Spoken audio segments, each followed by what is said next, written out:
Milenio 3, en la cadena SER, con Iker Jiménez.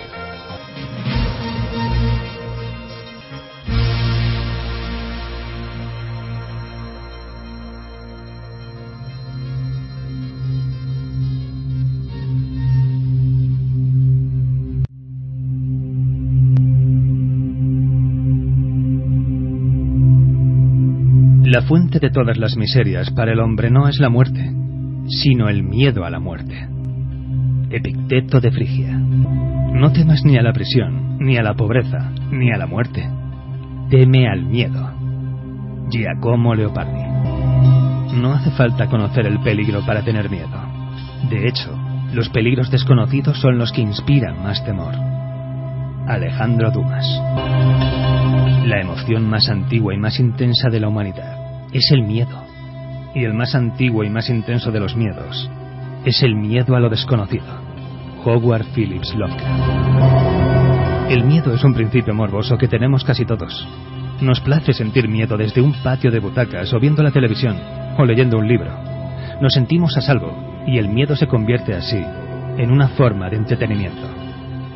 Narciso Ibáñez Serrador. Los monstruos son reales y los fantasmas también. Viven dentro de nosotros y a veces ellos ganan. Stephen King. El miedo, amigos, qué duda cabe. Una de las claves, de los elementos, de los pilares fundamentales en la ya larga historia milenaria y radiofónica. El miedo como elemento que atrae, el miedo como elemento que repele, el miedo como una sensación aún por explicar que se replica de igual manera en todos los animales. Por lo tanto, el hombre no es ajeno a esa sensación.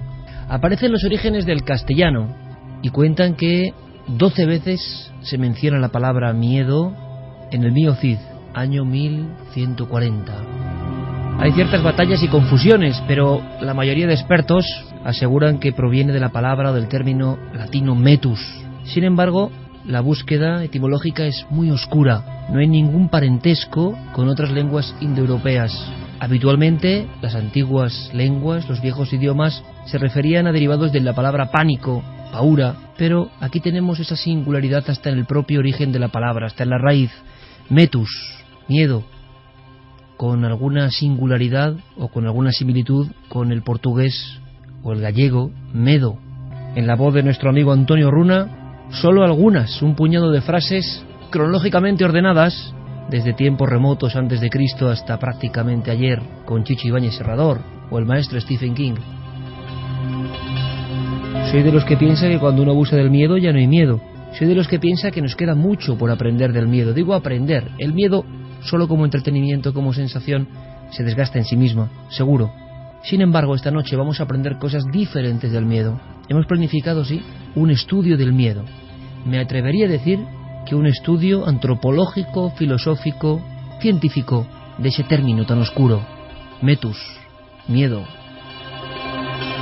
Precisamente Santiago Camacho, nuestro compañero, indagaba la semana pasada en unas investigaciones de diverso origen y que eran sorprendentes, tanto que yo de un brinco, ya me conocéis, y dije, ese es el tema de la próxima semana, porque eso que cuenta Santiago, yo no lo sabía.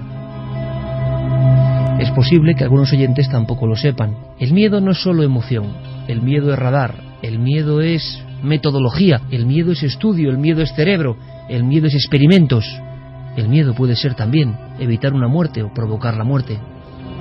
Y para hablar del miedo creo que estamos todos. ¿Estáis vosotros? Precisamente Guillermo León, junto con Diego Marañón, ordenando todo en navedelmisterio.com, ikerjimenez.com y las vías habituales en las redes sociales, Nave del Misterio, han elaborado una encuesta muy interesante. Se les ha ocurrido establecer una especie de ranking e intentar distribuir. ¿Por qué no participáis en este estudio del miedo? España y resto del planeta, evidentemente, interconectado ya, sobre el miedo 2015. Puede ser sumamente interesante. Carmen, buenas noches. Buenas madrugadas, Iker. Porque precisamente, bueno, a través de todas las vías, ¿no? De todas las vías de contacto que repetimos, porque esta noche es importante para este estudio en vivo. Pues como siempre son a través del correo electrónico milenio3 con número @cadenaser.com y en las redes sociales, en Twitter, en Facebook y en Google Plus. Nos tienen que buscar como Nave del Misterio e intentar votar en esa encuesta, que ya hay muchos votos, Iker. Ya hay además alguna de las claves que poníamos, que las voy a decir para que la gente pueda escucharlas. La pregunta es muy sencilla: ¿cuál es tu mayor miedo? La violencia humana, la enfermedad, la muerte, la soledad, la locura, lo sobrenatural, la oscuridad y los animales. La violencia humana va ganando. Es la que yo hubiera votado directamente. ¿Y los porcentajes? ¿Cómo van exactamente a esta hora los porcentajes? Hace unos minutos estaba disponible en esa página navedelmisterio.com, pero imagino que ya estará en todas las páginas, en ikerjimenez.com y en la Nave del Misterio, en Facebook, Twitter, Google+, estamos también en Instagram. Ya sabéis que estamos en todas partes y que es importante que comuniquéis con nosotros, porque aquí hay un estudio en vivo y eso no es habitual. Un estudio, creo, sincero. Porcentajes. Pues ahora mismo te los digo porque los estoy actualizando y te digo enseguida cuál es el porcentaje que me sale mientras vas presentando el resto del equipo, y yo te actualizo ahora mismo la pregunta. Que no se bloqueen las webs en este momento. Bueno. Jaime Pérez Campos, compañero, buenas noches. Muy buenas noches. Santiago Camacho, buenas noches, compañero. Buenas noches, Iker. Para todos, buenas noches. Muy buenas noches. Damos las buenas noches a Noel Calero, como siempre, con las músicas de este experimento también radiofónico sensorial. Hemos jugado muchas veces, bueno, jugado no, jugar nunca se juega. Hemos experimentado con el miedo a nivel sonoro en muchas ocasiones, sabiendo que tanto el fondo como el trasfondo, como el significado, como la sensación es importante, y más en un medio como la radio. Con Fermín Agustín, nuestro compañero, pido disculpas por esta voz tan tomada que tengo. Yo no sé qué será, también el miedo, yo nunca he tenido alergia, pero oye, es que ya uno nunca sabe, pero un poco de taponamiento tenemos. Se ha bloqueado, sí. Iban muchos votos. Llevaba 41%, la mayor voto, que era el miedo a los humanos, ¿no? Al terror humano. A la violencia. A la violencia. Bueno, iremos dando los datos, espero que no tengáis muchos problemas. En cuanto se desbloquee. Y además sí, ¿no? Hay muchas personas que expresan elementos que se salen un poco de lo que hemos intentado tabular. Claro, no podemos llegar a todos los miedos, ¿no? Hemos hecho una representación de lo que consideramos, creíamos, equivocadamente o no, que podía satisfacer, ¿no?, los miedos más comunes. Fermín Agustín me decía, ay, qué sorpresa, yo pensaba que la muerte, evidentemente, iba a tener un poder, es un eterno miedo y angustia humana, pero la violencia humana va con muestras diarias, va en cabeza. Va a ser interesante, tenemos tiempo para ir resolviendo. Si hay problemas en las descargas, en el sentido de acceder a la encuesta, que no podéis votar, no os preocupéis, hay tiempo. Es más, el estudio puede durar varios días, puede ser casi eterno, que es lo que pasa con la red. Santi, tú me contabas algo, revelemos, ¿no?, a nuestro público por qué hablamos de esto esta noche, porque como siempre el enganche fue con una frase, con una historia, con una escena. A raíz de una escena uno piensa si puede haber un buen tema, espero no haberme equivocado, porque hablabas de un concepto nuevo del miedo, un experimento, luego iremos descubriendo, que enseñaba que incluso el miedo podía ser ventajoso, podía ser una especie de elemento positivo para el ser humano, para todos nosotros. Incluso de regalo para la humanidad. Te voy a contar dos historias que luego, más adelante en el programa, analizaremos con detalle y veremos de dónde vienen. Una de ellas es la de Robert Thompson. Robert es un piloto de aerolíneas que un buen día se encontraba en una ciudad que no era la suya, haciendo una escala. Su avión acababa de aterrizar, tenía un par de días hasta su asignación al siguiente vuelo y estaba sencillamente matando el tiempo. Y caminaba a media tarde, era agosto, por una calle muy transitada, estaba alojado en un hotel y ante la perspectiva pues de una noche aburrida decidió entrar en una tienda, en una gran tienda de conveniencia, lo que se llama una tienda de 24 horas, para comprar unas revistas con las que matar el rato.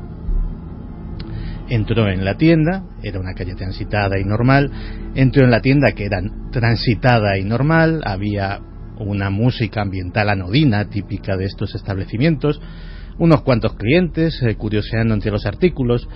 El dependiente apenas le dedicó una mirada al entrar y se fue hacia el estante donde estaban las revistas.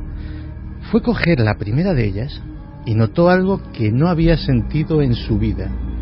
Una sensación de terror genuino, una sensación de pánico que le inmovilizó en ese momento y una voz muy firme que surgió de algún sitio de su propio cerebro, que era su propia voz, que le decía: sal de aquí inmediatamente.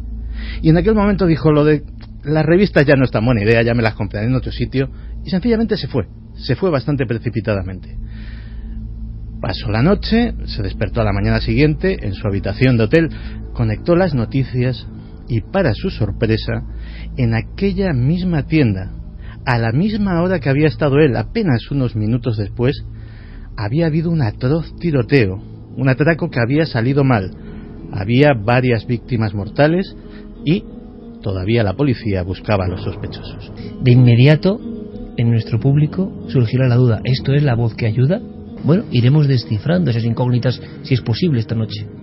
Segunda historia. La segunda historia es la historia de Kate, una madre de una niña de 8 años que tenía la costumbre de llevarla todos los viernes por la tarde-noche, a ver una película al cine. Aquel día había sido Parque Jurásico, concretamente. Se dirigía hacia donde estaba el centro comercial, donde estaba el cine. Aquel día había aparcado un poco lejos porque el centro comercial estaba bastante lleno y mientras caminaba se fijó en un hombre cualquiera. Había una multitud, era un centro comercial muy lleno. Ese hombre sencillamente llevaba una camiseta negra, unos pantalones de chándal, parecía absolutamente normal, pero sin saber por qué, a ella le dio eso que denominamos muy mala espina. No parecía un indigente, no parecía una persona especialmente peligrosa, pero algo le dijo que se apartara de ese hombre. Vieron la película, comieron palomitas, aquello transcurrió sin mayores incidentes y cuando salieron ya había anochecido, no había tantos coches en el parking y se dirigió hacia donde había aparcado su vehículo, cuando de repente, sin saber por qué, se acordó de ese hombre y sintió esa exacta sensación que había sentido Robert, y cogió a su hija en brazos, que estaba muy extrañada, y salió corriendo. Cuando ya llevaba unos metros, se volvió a mirar. Aquel mismo hombre la estaba persiguiendo, pero había ganado unos metros valiosísimos, unos metros que valían una vida gracias a esa especie de intuición repentina, a ese recuerdo de aquel ser que la había perturbado. Metió rápidamente a su hija en el asiento trasero, pero aquellos metros no habían sido suficientes y el hombre la alcanzó, la atacó, no se sabe con qué intereses, y entonces esa misma voz que sintió Robert también se iluminó en su cerebro, pero esta vez solo decía una cosa: llave, llave, llave, llave, insistentemente, y se dio cuenta de que tenía la llave del coche en la mano, y sin ser consciente de lo que hacía, con un rápido movimiento se la clavó a su agresor en el ojo, ganando los segundos necesarios para introducirse ya en el coche, bloquear las puertas y salir corriendo. Resultó que aquel hombre, que más tarde fue detenido, era un peligrosísimo violador en serie que incluso había asesinado a varias de sus víctimas. Las dos historias de Santiago Camacho, tan perfectamente hiladas, nos dejan a todos en cierta dimensión. El miedo, en este caso un miedo muy humano, es el casi sentido arácnido de Peter Parker, ¿no?, en acción. Tenemos ese radar. ¿Habéis sentido algo en alguna ocasión? Esto es muy interesante. Esa percepción, esa intuición, esa corazonada o ese miedo racional, inconsciente, ¿os he salvado? ¿Habéis vivido una experiencia parecida a lo que ha contado Santiago Camacho? Yo recuerdo perfectamente una noche hace ya bastantes años, vagando en tierras próximas a Ciudad Rodrigo, realizando un reportaje sobre un supuesto aterrizaje ovni que había dejado incluso marcas de su presencia, con unos militares implicados, con la Guardia Civil. El camino de vuelta siempre solían ser caminos secundarios, muy tarde, lo admito, no hay que hacerlo, pero cansado a veces, con la cabeza llena de historias. He visto en esa circunstancia en muchas ocasiones, parando en estaciones de servicio, cogiendo una Coca-Cola, una bebida con cafeína, para poder continuar. Siempre, por supuesto, cuando el cansancio alcanzaba, dormías en cualquier parte, en cualquier lugar. Pero recuerdo muchas historias, claro, evidentemente, pero recuerdo una especialmente, y es que en una venta, en un lugar que parecía anexo a una estación de servicio muy pequeña y muy abandonada, parecía casi de otro tiempo, cerca, como digo, de Ciudad Rodrigo, no sé si el lugar existirá, había una pequeña luminaria, y también era muy habitual en aquellas correrías tras el misterio durante muchos años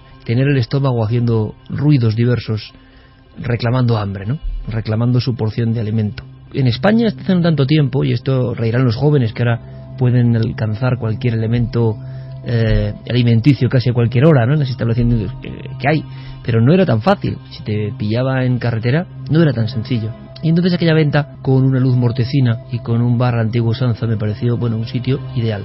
Me acuerdo, Santiago, que orillando el coche, digo esto porque durante una década prácticamente este fue mi modus operandi, es decir, yo estaba bastante acostumbrado a estar en estaciones de servicio, ventas, posadas y lugares de buen y mal vivir en el transcurso de aquellos viajes. No me iba a impresionar por nada nuevo sin ser ni valiente ni cobarde, siendo una persona normal. Pero te aseguro que nunca lo he olvidado. Estoy escuchando ahora mismo las ruedas del todoterreno que llevaban en aquel momento, pisando la gravilla de entrada a esta especie de venta en mitad de la noche. No había nada diferente, que es lo curioso, ni terrorífico. Era un lugar más, sin nombre. Y yo sentí una sensación terrible, una sensación que me empezó a pesar. Es más, cuando bajé del vehículo y vi que me miraban los dos clientes apenas, si todos en taburetes, sobre la vieja barra de madera, y el propio camarero se fijaba en mi presencia, seguro que estaban ya próximos a cerrar, se quedaban todos justo por el hueco de la puerta, con los típicos macarrones de plástico apartados a ambos lados. Se quedaron mirando al forastero que llegaba a estas horas, y yo también me quedé mirando, y me fui paralizando poco a poco, porque era ridículo volverse cuando te estaban mirando. Imaginé la situación, ¿no? Si me he bajado aquí y estoy a punto de entrar, ¿para qué me voy a dar la vuelta? Pero aquello fue más poderoso, una sensación terrible, como pocas veces, terrible, de miedo, pero no un miedo sobrenatural, ojo, un miedo muy asociado a la sensación, no lo he tenido muchas veces, alguna, pero que algo iba a ocurrir, algo iba a pasar en ese sitio. Si yo me quedaba a tomar el bocadillo que tenía pensado en esa barra del bar, de la venta, algo iba a ocurrir. Era muy fuerte mi hambre en aquel instante. Sin embargo, retrocedí ante la mirada atónita de estos hombres que debieron pensar que no me gustó su aspecto y ellos no tenían la culpa, o que no me gustó el lugar. Retrocedí, me quedé un rato pensativo, vi que llegaba otro coche, silencioso, abrí el contacto y me marché de allí como alma que lleva el diablo, muy aprisa. Yo tenía la impresión de que iba a ocurrir algo terrible o extraño, o que me iba a poner en peligro. Sinceramente nunca lo supe, sinceramente nunca tuve información, pero nunca me ha ocurrido con esa intensidad, la llamada, la pulsión, el interruptor interno de vete de aquí. Yo no escuché una voz, era yo mismo. ¿Os ha pasado algo igual? Y lo que llama la atención es la normalidad. No estás en el castillo de Drácula, ni estás en el templo perdido, no estás en un lugar cualquiera, y algo dentro de ti parece que sabe más que tu yo convencional o consciente. ¿Tenemos datos de la encuesta o sigue el bloqueo? Sí, no. Que parece el bloqueo de Cuba esto. Ya ha vuelto. Se ve que al decir dónde estaba la encuesta se ha metido todo el mundo a votar y entonces... Pues muchas gracias, porque en el fondo es una muestra de afecto, ¿no? Totalmente, se han caído todas las líneas en ese momento. Ahora sí que vamos con los porcentajes. ¿Cuál es tu mayor miedo? Como bien decía, la violencia humana, el 42% de los votos. La enfermedad, en segundo lugar. En tercer lugar, la muerte. Cuarto, la soledad. Quinto, la locura. Sexto, lo sobrenatural. Séptimo, la oscuridad. Y octavo, los animales. Las dos historias de Santiago para comenzar. Vamos con un poco de filosofía, de ciencia, de investigación. Es sorprendente porque existe. Hoy aprendo otra cosa. Un término, don Javier. Metología. Metología, el estudio científico de la disciplina del miedo. Un del término... metus. Eso es un neologismo que acuña el filósofo José Antonio Marina en un libro fantástico titulado Anatomía del miedo. Él, a lo largo de su carrera, se ha dedicado a investigar sobre esto, sobre el metus. También, por ejemplo, en su libro Los miedos y el aprendizaje de la valentía, donde se enfoca este aprendizaje pues para intentar averiguar nuevas cosas, sobre todo en los miedos infantiles, quizá los miedos más poderosos. Él habla del miedo como una herramienta poderosísima y antigua de defensa, una especie de alarma interna, como decís, que en ocasiones salta de manera inesperada, como os ha ocurrido, pero también, en la mayoría de ocasiones, tiene que ver con un elemento externo que nos amenaza, algo que nos dice que tenemos que huir o que tenemos que enfrentarnos a ello.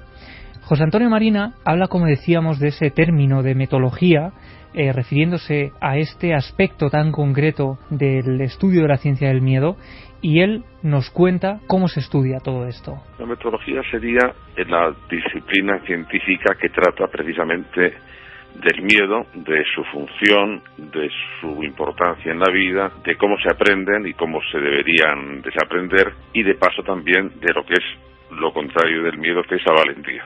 Como todas las grandes emociones que se han transmitido a lo largo de la evolución, y el miedo es una de las 5 o 6 universales, se ha mantenido porque tenía una función. Era la de percibir el peligro y alertar al organismo para que se pusiera en condiciones de responder a ese peligro. Hay que ir, por tanto, al origen, a la semilla de todo esto. Eso es, el miedo vive en todos los seres humanos, vive en los animales. Lo que ocurre es que hay una gran diferencia, y es que los animales tienen miedo y actúan de manera instintiva, pero los seres humanos además tenemos conciencia de que tenemos miedo, y eso a veces es mucho más poderoso que el propio miedo. De hecho, como decías, este terror, el temor, aparece ya en el origen de las religiones, que sirven casi para protegernos de lo desconocido, para aliviarnos de alguna forma. Los primeros dioses, como dioses terroríficos a los que había incluso que rendirles sacrificios de sangre, hablan, por ejemplo, del dios Pan, que da origen precisamente a la palabra pánico, siempre asociado con el misterio de lo desconocido. Pues bien, José Antonio Marina y otro investigador, el doctor en medicina Francisco Mora, autor del libro ¿Es posible una cultura del miedo, sin miedo?, ellos nos hablan de los orígenes de esta sensación y de su relación precisamente con la religión. El miedo más antiguo siempre ha sido ante el peligro a perder la vida, quiere decir la supervivencia. Eso está en los genes, y eso está desde los seres unicelulares, quiere decir hace 3.000 millones de años. Pero propiamente la emoción de miedo ha nacido con los mamíferos, hace 200 millones de años. No todos, pero uno de los orígenes de las religiones es sin duda el miedo a lo desconocido. La primera experiencia que se tiene de lo divino es la de un poder que nos supera, y por eso muchas veces era el poder de la tormenta, ahora el poder de los volcanes, ahora el poder de las fuentes, ahora el poder de la maternidad, eran fenómenos sumamente poderosos, y entonces lo que se hacía era transferir a esos poderes sobrehumanos lo que ellos conocían en los poderes humanos. José Antonio Marina poca presentación necesita, pero Mora, que me parece un hallazgo por su vehemencia, podíamos simplemente reseñar. Doctor en medicina, no, muchas más cosas, Javier.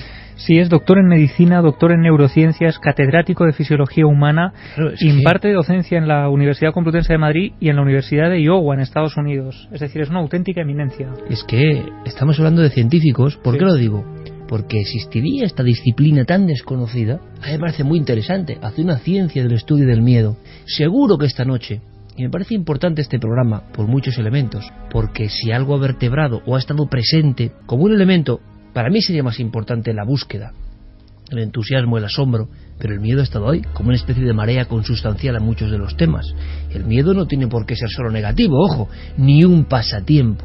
Puede ser muchas más cosas. Estamos ahondando en esa ciencia que nos lleva, evidentemente, Javier, a lo hondo del cerebro, ¿no? Efectivamente.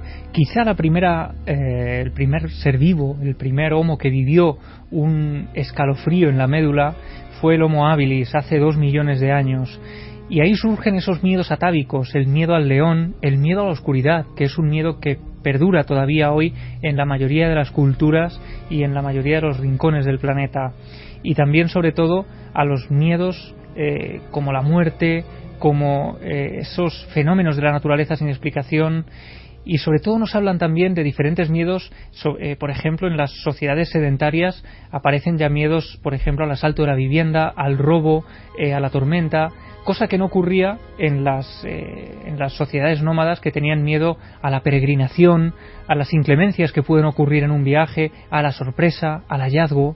Y claro, cuando hace 80.000 años llegan los miedos no solo a los animales, sino también a los propios homínidos, surgen también conductas agresivas entre estos homínidos y aparecen los miedos sociales, los miedos a los seres de la misma especie. Y lo interesante es saber en qué parte del cerebro se produce el miedo, cómo se desarrolla, cómo va guiándose por todo el cuerpo hasta activar los músculos y ponernos en marcha de esa forma tan inesperada. Pues nos lo cuenta Francisco Mora. La amígdala es el gran distribuidor y que clasificador inicial de los distintos miedos que le he hablado. Y a partir de ahí se bifurca hacia otras áreas, como puede ser el núcleo accumbens y desde luego y sobre todo el hipotálamo. A partir del hipotálamo iría al tronco cerebral, desde el tronco cerebral a la médula espinal, y es desde ahí desde donde se distribuye lógicamente la información para contraer los músculos y reaccionar ante esa situación. Es decir, son sistemas distribuidos altamente complejos, pero que hoy empezamos a conocer los circuitos que codifican ellos mismos la emoción del miedo. Del cerebro, de lo científico, del hipotálamo y la amígdala, de la búsqueda del miedo, casi en la tomografía digital, a las experiencias personales, vuestras y nuestras. ¿Alguna vez, alguna historia de este tipo? Yo recuerdo hace ya algunos años, estaba en la universidad y la casa de mi abuelo estaba enfrente de la mía, cruzaba justo a la hora de comer, serían las 3 de la tarde, con lo cual en la calle no había casi gente, estaba todo el mundo comiendo, simplemente es cruzar una calle. Desde que salí del portal vi que alguien empezaba a seguirme. No era una persona además del barrio, yo no la conocía, no tenía constancia de haberla visto, por supuesto que no era ningún vecino. Yo tenía las llaves del portal de casa de mi abuelo, eso es lo que me salva, porque al doblar la esquina, antes de que esa persona, ese chico, que lo tengo en la cabeza como si lo estuviera viendo ahora mismo, pudiera doblar la esquina, yo ya había metido la llave y ya había cerrado la puerta detrás de mí. Justo detrás, cuando yo cierro, él empieza a empujar la puerta, a intentar abrirla, y me dice que soy vecino. Era mentira, yo conocía a todos los vecinos del edificio de mi abuelo porque ha vivido allí durante muchísimos años. Le dije que no, subí corriendo las escaleras y no le volví a ver nunca más. Intuición, radar interno, corazonada, sensaciones que nos salvan, un miedo irracional, que esta es la gran clave, y luego nos contará Santiago en torno a este estudio, supera a lo racional. Si lo piensas mucho y calculas, por ejemplo, en ese instante que hay muchas más probabilidades, que es la realidad, de que sea alguien bondadoso y no pase nada, te quedas ahí. El miedo es tan potente en ese momento que te guía por senderos inexplorados. Y a veces, gracias a Dios, a buen puerto. No son fantasmas, son seres de carne y hueso, pero de fantasmas también han hablado los científicos. Efectivamente, porque también es uno de esos miedos que están en todas las culturas, en todas las épocas, que no se sabe muy bien por qué surgen, aunque hay diferentes teorías, y son unas de esas experiencias que marcan. Nosotros estamos acostumbrados a hablar con testigos, a entrevistarles, y aunque hayan pasado 20 años, 30 años de la experiencia, esa experiencia sigue grabada a fuego en su mente. Y eso tiene una explicación, y es que el miedo deja una huella indeleble en el cerebro, una huella que en ocasiones es inconsciente. Esto ocurre, por ejemplo, con las fobias. A veces uno tiene fobias y no sabe muy bien por qué.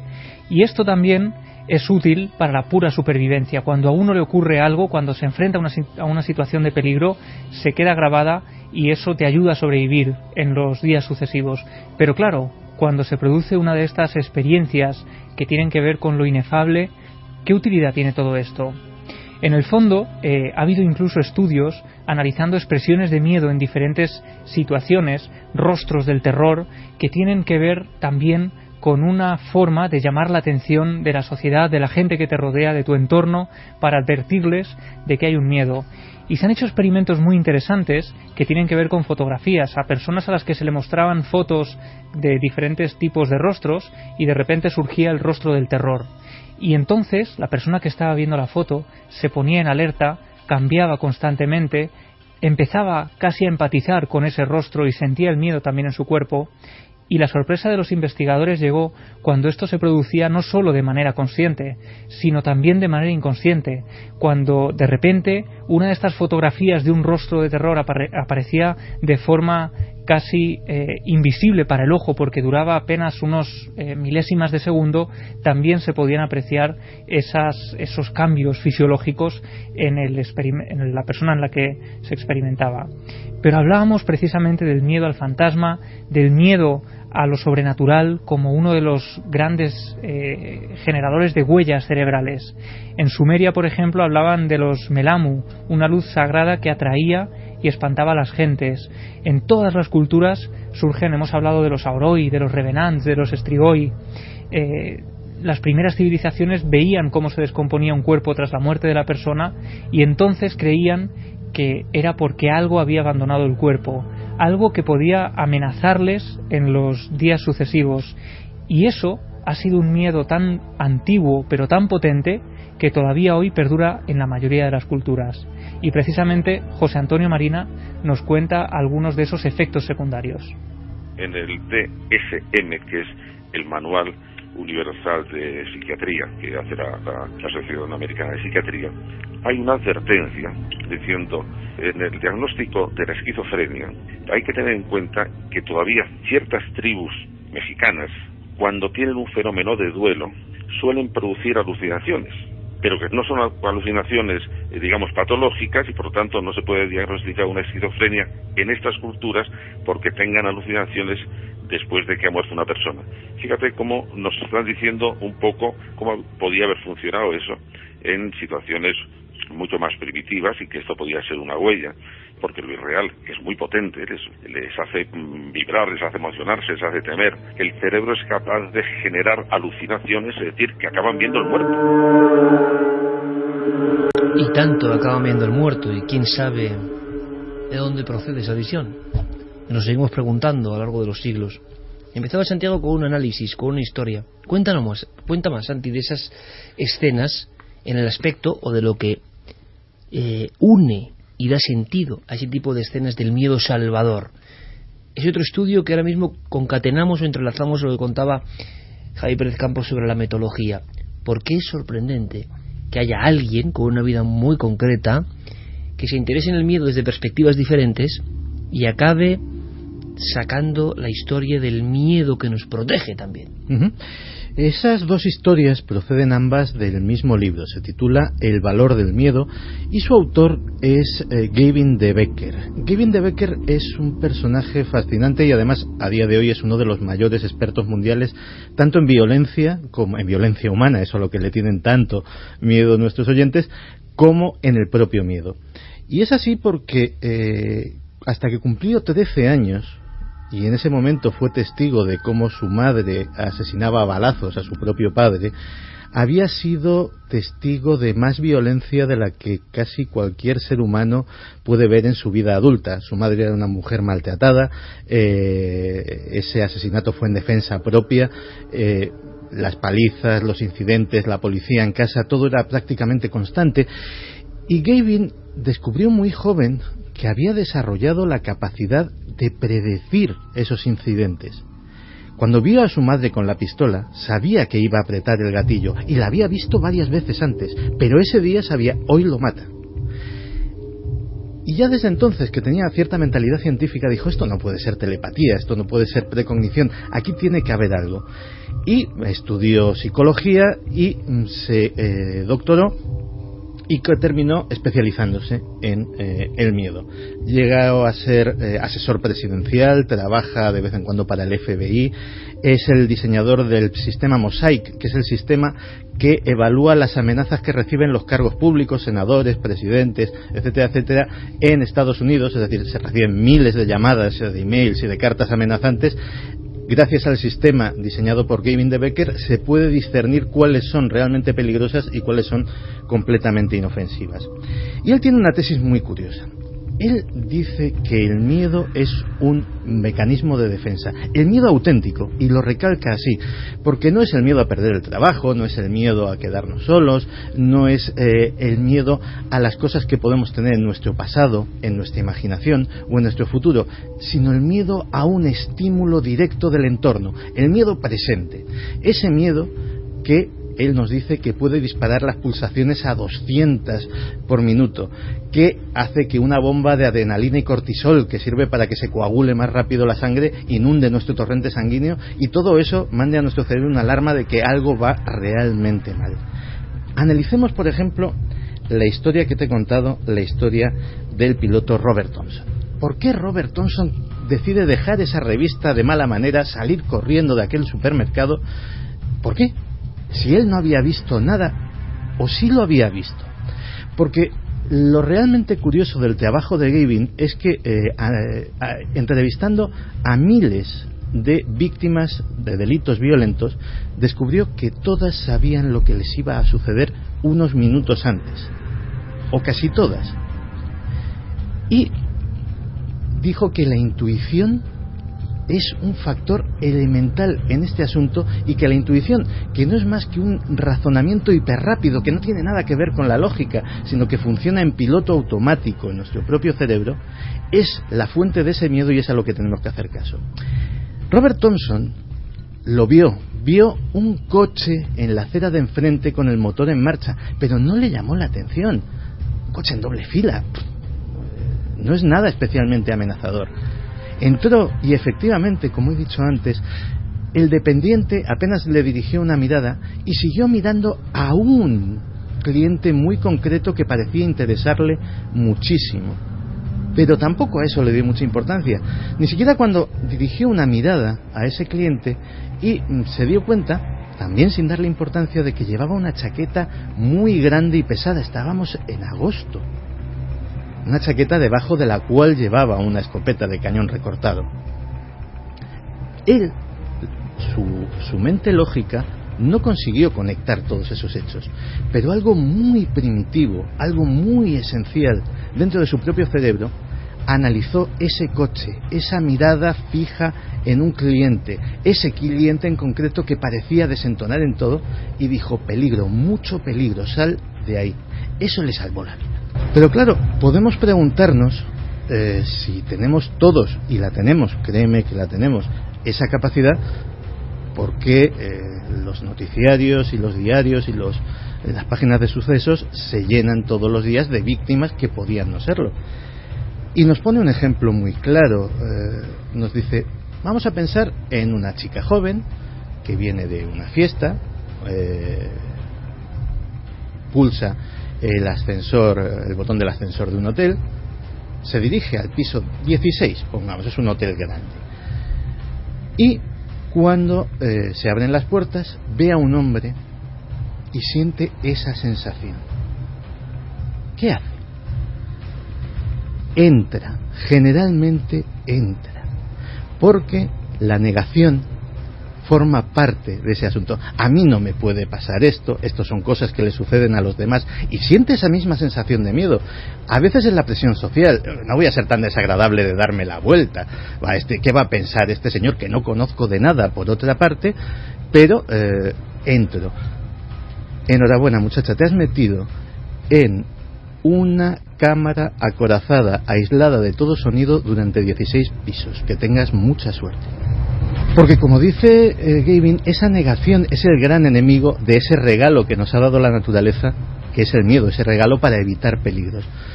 El hombre es el único animal que desoye esa llamada. No nos imaginamos a una gacela en la selva viendo que se mueven unas ramas y diciendo: bah, no será nada. No, sale corriendo inmediatamente. Y ese mismo mecanismo de la gacela, según las investigaciones de Gavin de Becker, lo tenemos todos, y por eso titula su libro, parte de sus conferencias, que son muy amenas y algunas se pueden encontrar en internet, El regalo del miedo, porque sería un auténtico regalo. Lo último que voy a contar es cómo ese regalo del miedo a veces puede salvar la vida in extremis. Ponía el ejemplo de dos lobos. De repente se encuentran dos lobos que no se conocen absolutamente de nada, son de manadas distintas, y uno se ataca a otro. ¿Tú crees que el lobo víctima no sabía que le iban a atacar? ¿No sabía que el otro había agachado las orejas, había erizado el lomo, había enseñado los dientes, había gruñido? Claro que lo sabía. Pues esas mismas cosas las hace el ser humano. Hay otra víctima, que esta sí sufrió una violación, pero se libró de algo muchísimo peor. En su propio apartamento entró un intruso, pistola en mano, y la violó, y estuvo haciendo con ella lo que quiso durante una serie de minutos, puede que de horas. En un momento dado, algo le dijo a ella: me va a matar.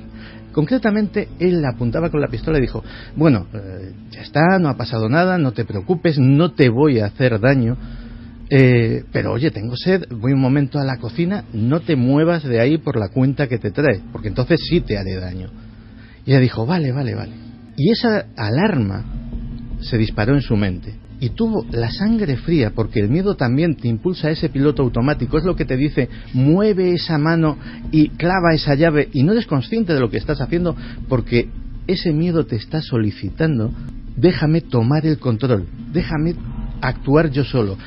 Tu mente normal está en piloto automático, ahora yo tomo el control. Pues tuvo la sangre fría inimaginable de ir a hurtadillas detrás de él, sin que se diera cuenta, y verle entrar en la cocina, ella pasar de largo y abrir la puerta y poder escapar. Lo último que vio es que estaba revolviendo entre los cajones de la cocina, pero ella ya sabía por qué. Sabía que algo en su cerebro le había avisado perfectamente que iba a la cocina a buscar un cuchillo para matarla, como era su modus operandi, como se demostró cuando después le detuvo la policía, porque la pistola haría demasiado ruido y podría alertar a los vecinos. Esas señales de agresión, esas señales de peligro, ese no te voy a hacer daño, la forma en que lo dijo, la entonación, lo que fuera, fue lo que le dijo en esa exacta frase, me va a matar. Pues esas señales las tenemos los seres humanos, y reconocerlas puede ser algo de lo que dependa nuestra vida. Y después de esta andanada de Santiago Camacho, ¿qué dice nuestra audiencia? Pues primero a nivel de encuesta, si te parece. Si no está bloqueada. Esperemos que no.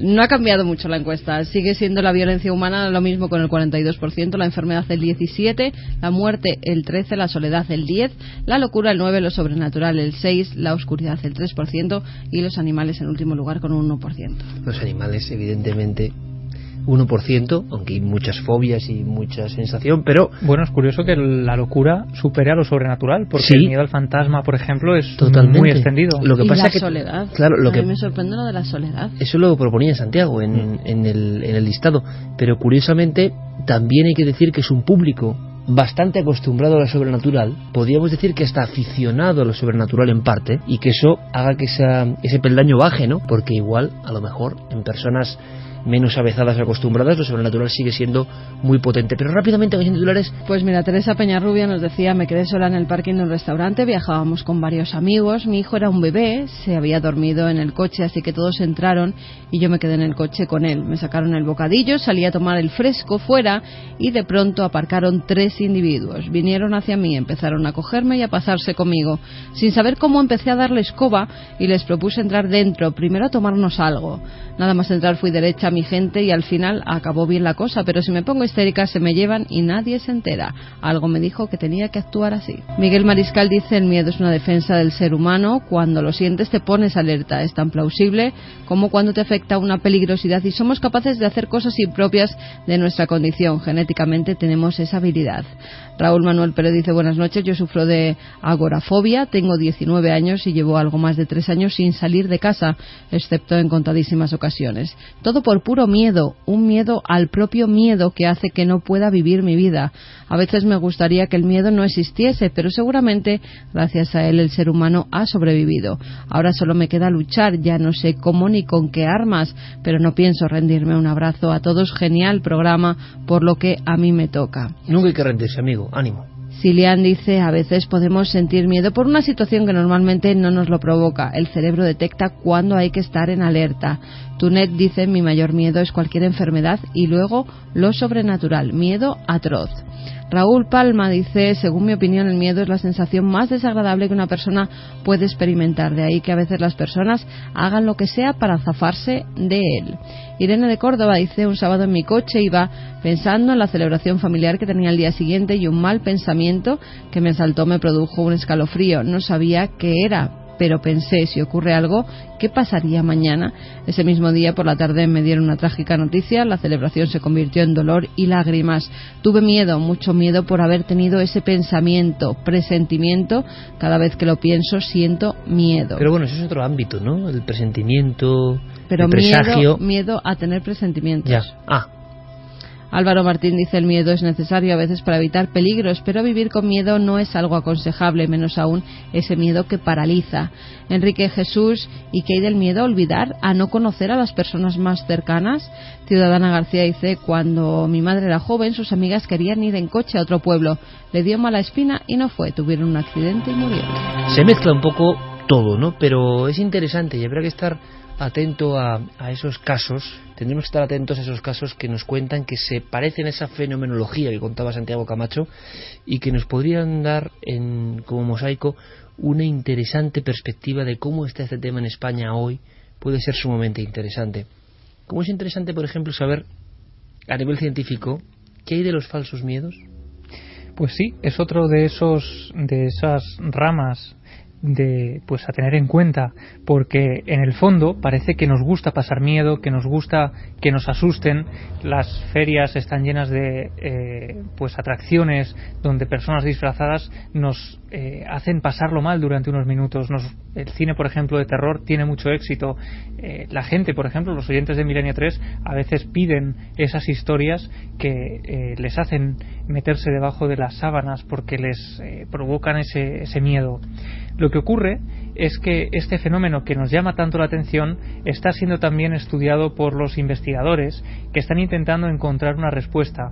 ¿Por qué nos gusta pasar miedo? Y en el fondo, ¿es ese miedo el mismo que sentiríamos delante de un loco que nos amenaza con un hacha? A la gente no le gusta pasar el miedo, que significa estar delante de un león que sabes que te va a comer la cabeza.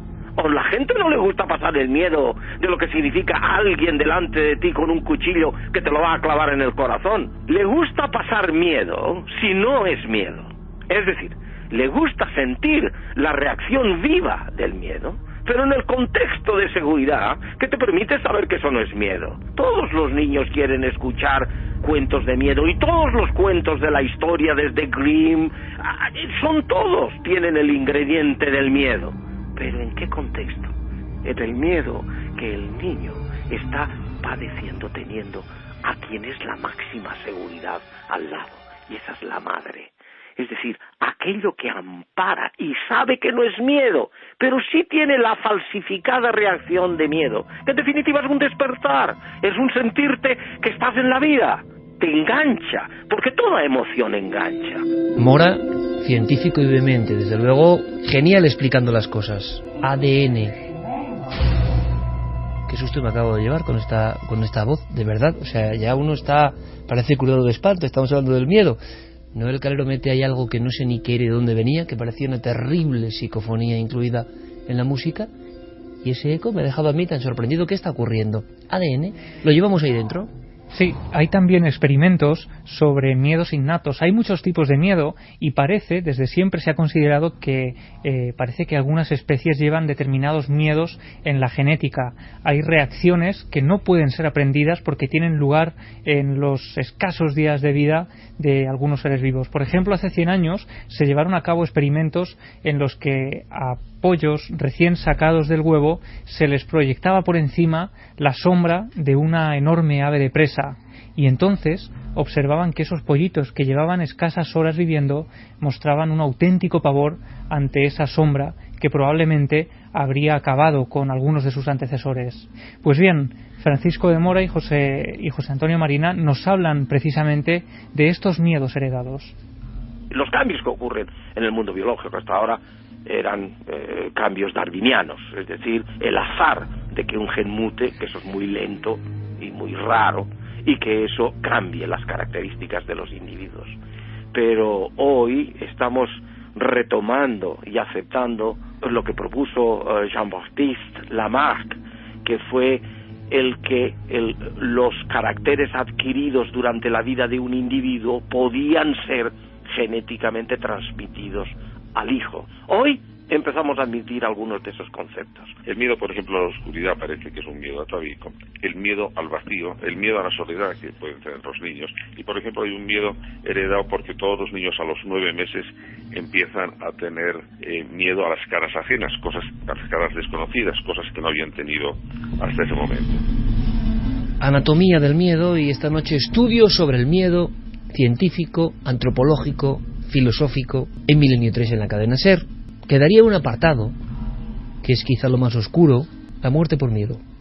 Bueno, pero antes de eso hay un estudio muy interesante que menciona también el propio Marina, que quiero contar muy rápidamente, porque es si además de esos miedos innatos puede directamente un miedo venir heredado de nuestros padres. Y la respuesta es afirmativa. Hay algunos estudios, uno de ellos muy recientes, en los que a varios ratones se les colocaba unos electrodos en las patas, se les sometía a un olor determinado y siempre que surgía ese olor se les provocaban descargas eléctricas. Pues bien, al final estos ratones, con la mera aparición de este olor, empezaban a mostrar esas reacciones de miedo solo por el olor. Pero la sorpresa de los investigadores llegó cuando las propias crías de estos ratones, ante el mero olor que había atemorizado a sus padres, también empezaban a mostrar ese miedo atroz. El miedo desarrollando su árbol dentro de las células, ¿no? Y de alguna forma trasvasando las generaciones. Esos polluelos amedrentados nunca han visto esa sombra, pero ya saben lo que significa, porque algo de sus padres y de los padres de sus padres palpita en su interior. No deja de ser un misterio, tan misterioso como ese término que Santiago deslizaba en sus historias terroríficas, sin más, como que lo hemos aceptado. Si lo desligamos de su discurso y lo ponemos sobre el microscopio de la conciencia, decimos intuición. La intuición es una especie de visión mucho más allá de lo convencional. No le hacemos caso, luchamos con ella. Está desde siempre, está en lo más antiguo de nosotros. Intuición. No parece muy sencillo. Parece en el fondo un hondísimo enigma, ¿verdad? Hablaba de ese elemento. Y lo que dice Francisco Mora, precisamente, en su título ¿Es posible una cultura sin miedo?, es que quizás sabiendo que el miedo trasvasa también las generaciones, podríamos ayudar a que algunos miedos cesaran de una generación a otra. Tener muy presente que nuestros miedos pueden pasar a nuestros hijos e intentar hacer lo posible para salvarles de esa pesadumbre, porque al final el miedo es algo que nos ata y que no nos deja vivir con tranquilidad. Y hay un término final muy interesante del que Clara nos va a hablar en mayor profundidad, que es la posibilidad de morir de miedo. En España tenemos decenas de historias ocurridas, por ejemplo, en las Urdes, gente que decían que se les hacía agua la sangre de las venas y acababan muriendo. Bueno, pues José Antonio Marina también nos habla de algunos experimentos sobre la muerte por miedo. Le voy a contar un ejemplo científicamente demostrado. Un gran fisiólogo, Cannon, estudió un caso que era una persona de una tribu africana que había transgredido un tabú, que estaba condenado con la muerte.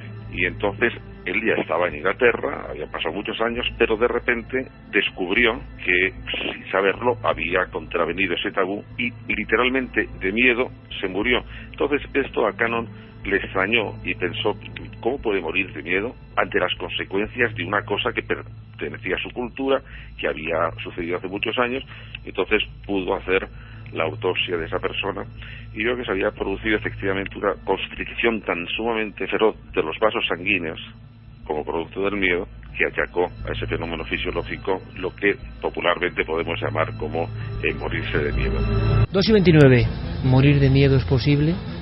Esa posibilidad terrible ha revoloteado por Milenio 3 hace años en alguna ocasión, en algunos programas, siempre sobre tribus muy remotas, muy antiguas, muy arcaicas, pero cabe la posibilidad, en este estudio del miedo lo vamos a saber. Antes de eso, en una pequeña píldora, Santi, te lanzo la pregunta, te lanzo la bola ardiente casi de esta noche. ¿Te ha pasado algo a este nivel? Pues es un recuerdo de mi infancia que también me quedé sin saber lo que hubiese pasado y mejor no saberlo. Yo era muy pequeño, debería de tener 7 años tal vez. Estaba jugando en la calle Fernando el Católico de Madrid. Yo me crié en Chamberí y me acuerdo que se acercó un desconocido. No había nada que especialmente raro que sospechar. Era un tipo, no recuerdo su rostro, pero sí recuerdo que era un individuo trajeado y me ofreció 5 duros de la época por subir un sobre a una casa. Puedes ir a ese portal y subir este sobre, te doy 5 duros. No sé, yo no era un niño especial, ni asocial, ni tímido, ni especialmente cobarde, y 5 duros eran 5 duros, sobre todo en aquella época, pero me dio tan mala espina algo en la petición, en el tono. Aquel ser me pareció tan falso que salí corriendo, pero corriendo a todo lo que me daban las piernas, que a aquella edad me daban mucho, y me acordaba hasta ahora. Y nunca he dejado de preguntarme si alguna vez que hemos hablado de niños que no se les vuelve a ver jamás, si aquel día me libré yo de ser uno de ellos.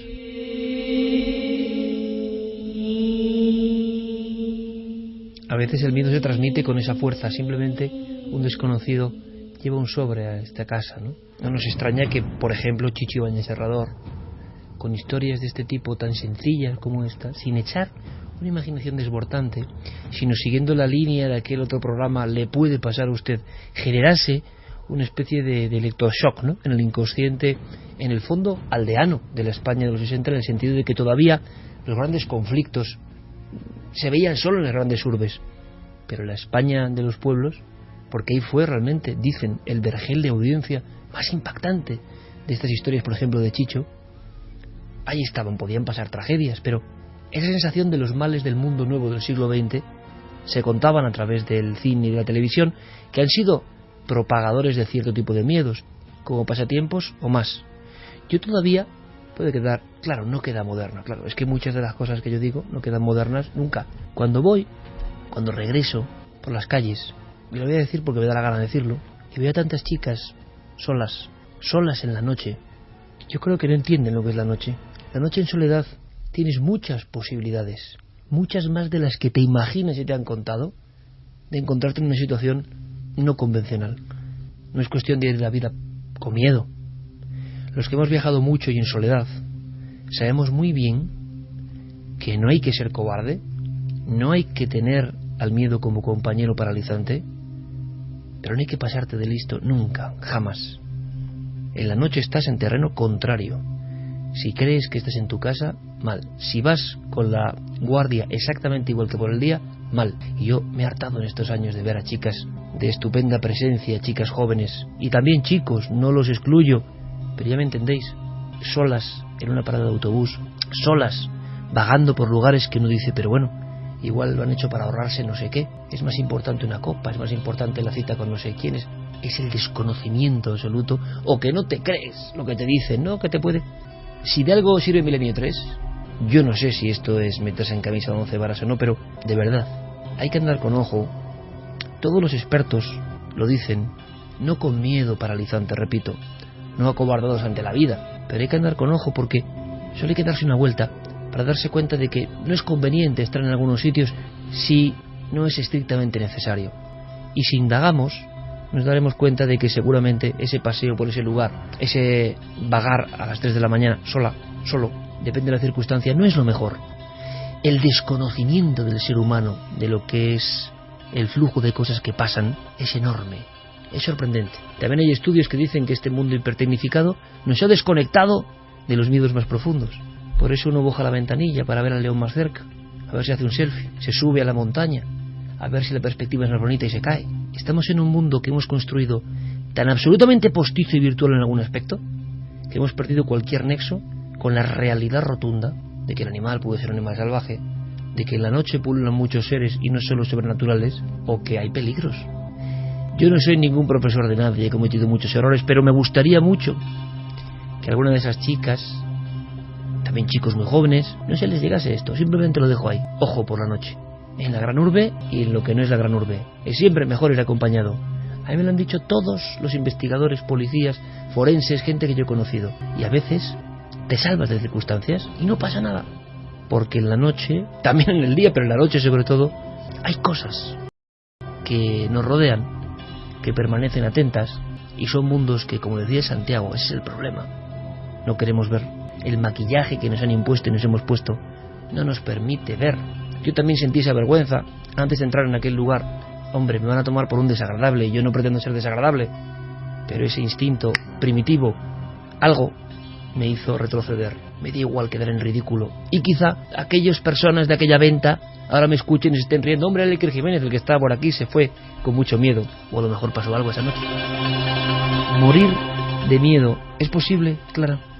Sí, sí que es posible. De hecho, pues tenemos varios síntomas de síndromes relacionados con eso, y también hay personas que mueren de miedo al decir de una serie de investigaciones En concreto se ha mencionado a Walter Bradford Cannon, que efectivamente realizó un estudio que publicó en un artículo bastante extenso titulado Voodoo Death, o sea, muerte vudú, que lo publicó en el año 42 en la revista American Anthropologist. Cannon era fisiólogo y llamó la atención que un fisiólogo publicara, además era director del Departamento de Fisiología de la Universidad de Harvard, publicara un artículo en principio en una revista de antropología. Hablas del año 42, sí, muy anterior a los famosos estudios de Walter Davis sobre la muerte zombie, ¿no? Sí, de hecho, eso es un precedente. Antes se había escrito algunas cosas, pero quizás la cosa más extensa o más documentada fue la de Cannon. Y luego hay gente que lo ha revisado, ha refutado algunas de sus impresiones. También hay quien le da la razón en algunas de las cosas, sobre todo porque él utilizaba terminología que a lo mejor hoy no sería bien vista, como por ejemplo lo de los pueblos primitivos, ¿no? Que antes y ahora todo eso es muy relativo, ¿no?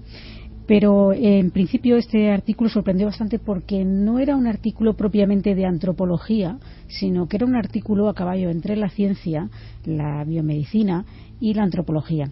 De hecho, él se pensó mucho el publicar este artículo, estuvo 5 años dándole vueltas a ver si lo publicaba o no, al final decidió hacerlo, y para él, la muerte por shock, por una excitación emocional como la que produce el miedo, es una realidad, era una realidad, ¿no?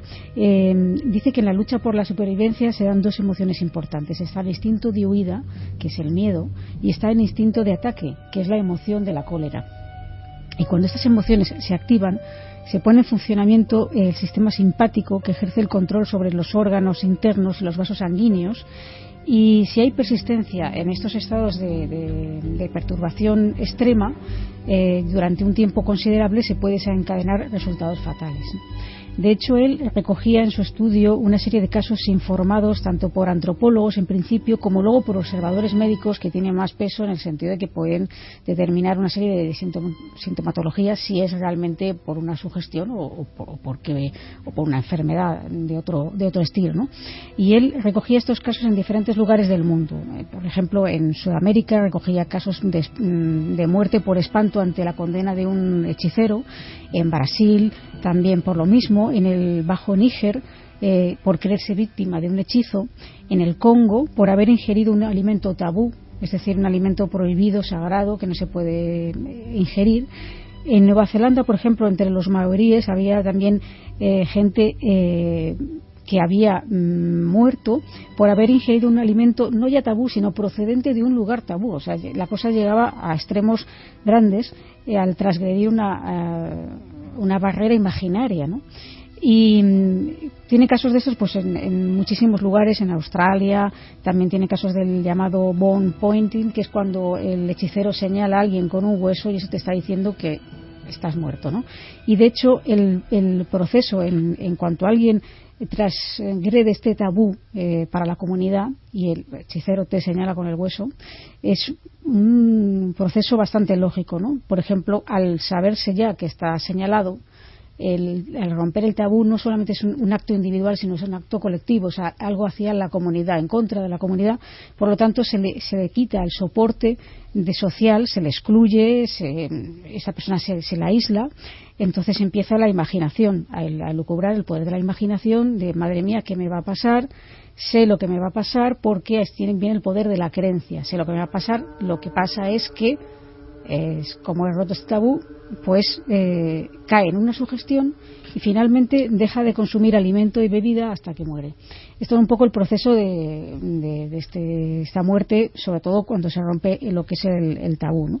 Pero es que además Cannon recogió otra serie de casos que ya no serían atribuibles a los pueblos que él denominaba primitivos, entre comillas, sino a casos que había recogido en la Primera Guerra Mundial, en donde él estuvo como cirujano en la guerra.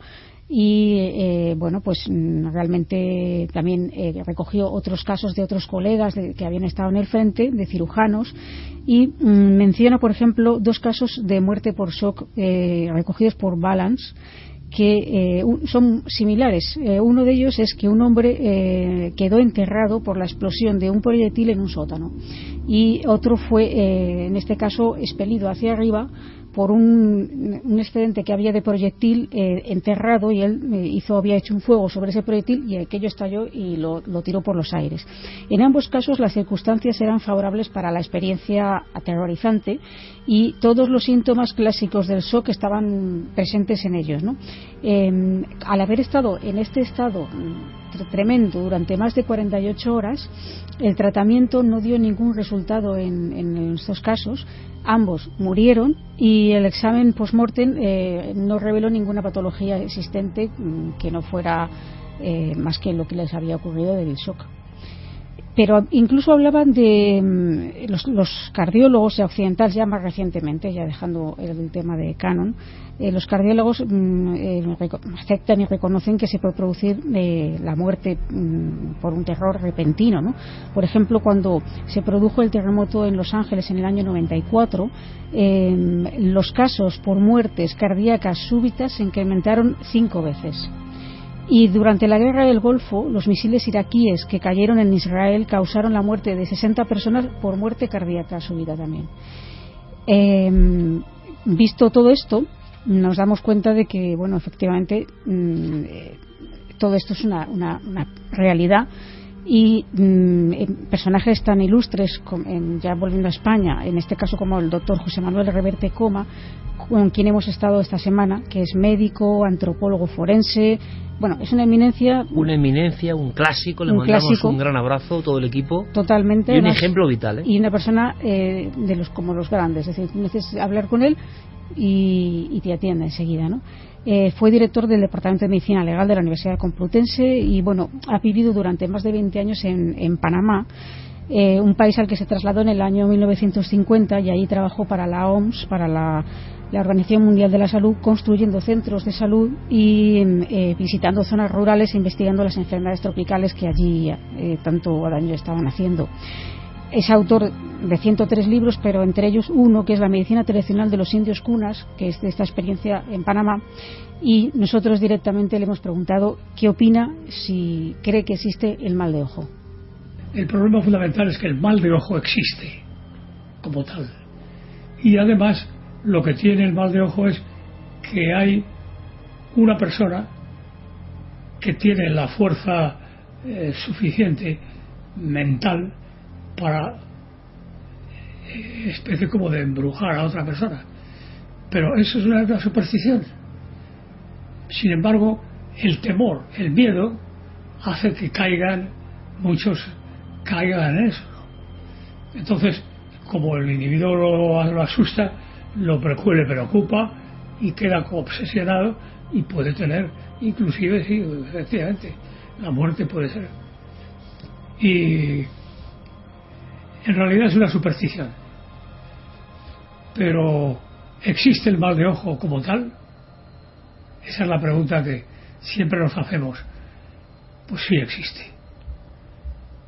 La sugestión que produce el mal de ojo, eso hace que una persona esté ya, como si dijéramos, fichada. Le hemos preguntado por la muerte directamente, por miedo también, claro. Sí, porque en sus viajes, no solamente en su estancia en Panamá, sino en otros países como en Brasil y en otros lugares que él ha estado, me decía que era la creencia en que alguien te puede realmente hacer algún mal, era tan arraigada que había sitios donde él iba y realmente pues la gente tenía el vaso tapado con un posavasos o con algo para evitar que en un descuido alguien le pudiera echar algo en la copa. De hecho, me confesaba que él nunca jamás bebió nada que no pudiera ver de dónde salía. Y a él le llamaban frecuentemente en esos lugares, le llamaban de muchos sitios porque se sentían víctimas de este mal de ojo. Me llamaban con mucha frecuencia para llegar a algún sitio donde creían que le habían echado un mal de ojo. Y entonces lo clásico era que tenían amuletos por toda clase de toda la figa misma, ¿no? La tenían también allí, y yo les decía, mire, usted lo que tiene que hacer es pensar en otra cosa, no meterse en cosas así, porque si empieza usted a pensar en lo que le han dicho los otros, las personas que ya no le quieren o lo que sea, usted va a caer en la trampa y va a pasar efectivamente. Y había algunos que decían que me morro, que se muere, y se moría. Eso me ha ocurrido verlo varias veces. 93 años, 103 libros, doctor Reverte Coma, al que le profesamos una enorme admiración, un ejemplo vital, porque escuchad, amigos, como alguien con esa edad venerable sigue escribiendo, tiene libros todavía en las cajas, sigue pensando en crear. Es un ejemplo de esos que hay que valorarlo cuando está aquí con nosotros, ¿no? En el sentido de decir, vaya raza, vaya estirpe auténtica. Hemos conocido a Reverte Coma desde, antes de empezar Milenio 3 y mucho antes, ¿no?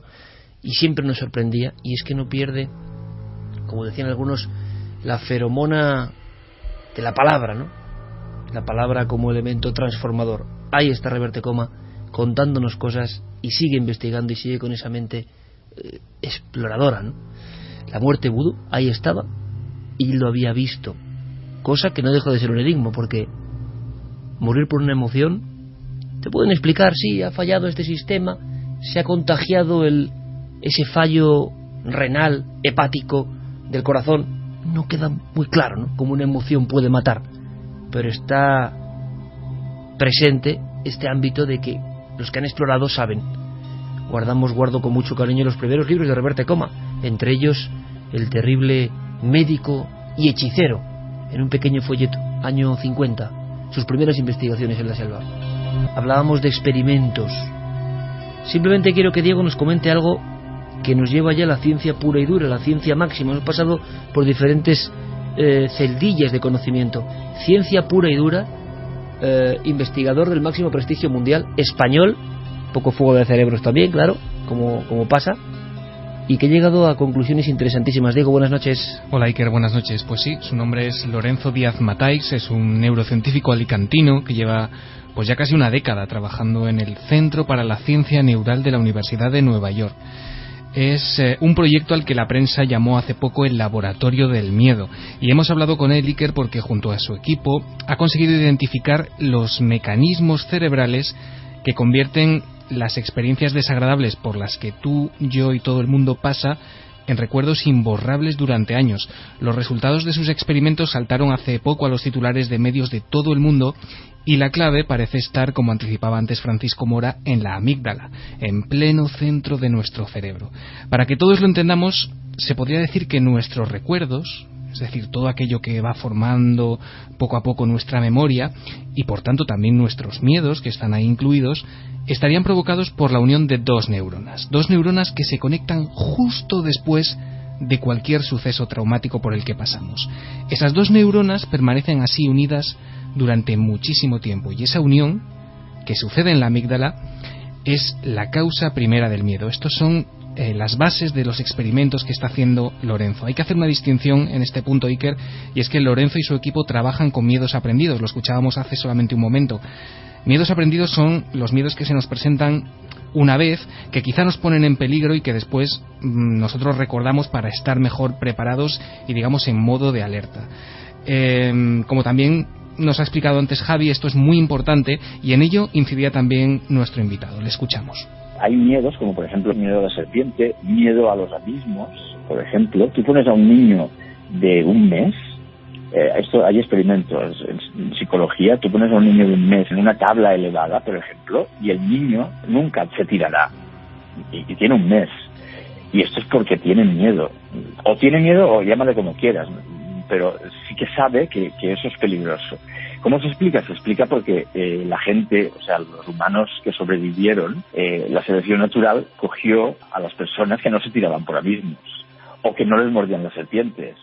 Entonces, esto es lo que explica, es la evolución, y la selección natural lo que explica estos miedos heredados. 12:51, yo no quiero, por supuesto, contradecir una autoridad científica, sino ir más allá, incluso, me parece apasionante, y me encanta en Milenio 3, como siempre, escuchar a personas de esta talla académica. La selección natural nos legó esa especie de ventaja de decir, Subimos aquí para que no nos pique la serpiente, por lo tanto dentro de X generaciones subimos aquí para que no nos pique la serpiente. No nos tiramos de la tabla al abismo. Lo que no acabo de entender es como en una célula cerrada, en un organismo que es completamente independiente del otro, se transmite eso. ¿Por dónde? La genética, simplemente, la herencia en las emociones. ¿Cómo? Se puede decir, sí, tiene que ser. Todos los científicos saben que hay todavía precisamente un abismo. Lo innato, ¿de dónde? ¿De dónde? ¿Cómo físicamente? Es como la sugestión. Damos por hecho que eso existe porque ocurre. Pero que ocurra no quiere decir que podamos explicarlo. Es un misterio apasionante. Nos ha contado más cosas. ¿Te ha contado más cosas, Diego? Sí, precisamente esa es una de las cosas que ellos están investigando. Tienen claro que el miedo es algo muy poderoso y a la vez muy personal. De hecho, cada uno tenemos miedos distintos o, bueno, reaccionamos con terror ante distintos elementos. Pero sí que es curioso que al mismo tiempo esta sensación del miedo desencadene, vamos a decir, una serie de efectos que son comunes a todos los seres humanos. Esto nos contaba. El miedo y estos mecanismos son inconscientes. Por ejemplo, cuando una persona tiene miedo o siente que algo la amenaza, la persona empieza a sudar. La persona el corazón empieza a bombear más rápido. La presión arterial sube.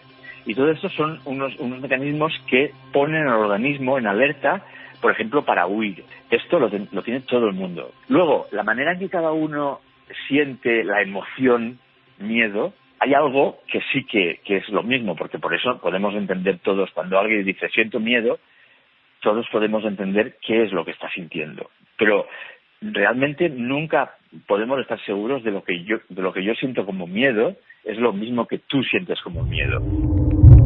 ¿Y cómo sentís el miedo? Luego seguiremos, por supuesto, hasta el final del programa con otros temas. Tienen que ver esta noche, evidentemente, además es que tienen que ver, lo vais a ver. Pero la encuesta sigue abierta y me interesa mucho saber los datos finales, cómo se van desarrollando y vuestros ejemplos personales. Decía Díaz Mataix, este gran científico, esta autoridad a la que agradecemos su movilidad con el programa, como José Antonio Marina, el doctor Mora, todos, Reverte como por supuesto, decía que es importante tener miedo. Esto es curioso y va un poco a la línea de lo que comenzaba Santi de esa manera, ¿no? Al principio. Es importante tener ese miedo a nuestro favor, quizá. Sí, yo le preguntaba porque ahora que gracias a las investigaciones de Lorenzo y de su equipo sabemos que, bueno, de algún modo esa clave de nuestro archivo de los miedos está en la amígdala, pues yo tenía una duda y era si podría llegar una persona a anular su capacidad de sentir miedo. Le preguntaba a nuestro invitado si la evolución de la neurociencia podría conseguir, quizá, yo qué sé, extirpando las amígdalas, acabar en un futuro con miedos y fobias a ciertos elementos concretos. Y curiosamente, como decías, esto es lo que nos comentaba. Sí que han habido algunos casos, poquitos, en que por problemas de epilepsia o por accidentes han tenido que extirpar las dos amígdalas. Es muy raro, creo que hay como 2, 3, 4 casos en todo el mundo.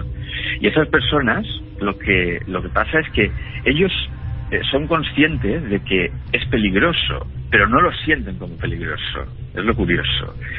Lo que pasa es que hay que decir que el miedo es importante tenerlo, sobre todo cuando es ante estímulos que realmente amenazan la supervivencia. Es importante tenerlo, es un mecanismo de supervivencia, con lo cual hay que tener miedo.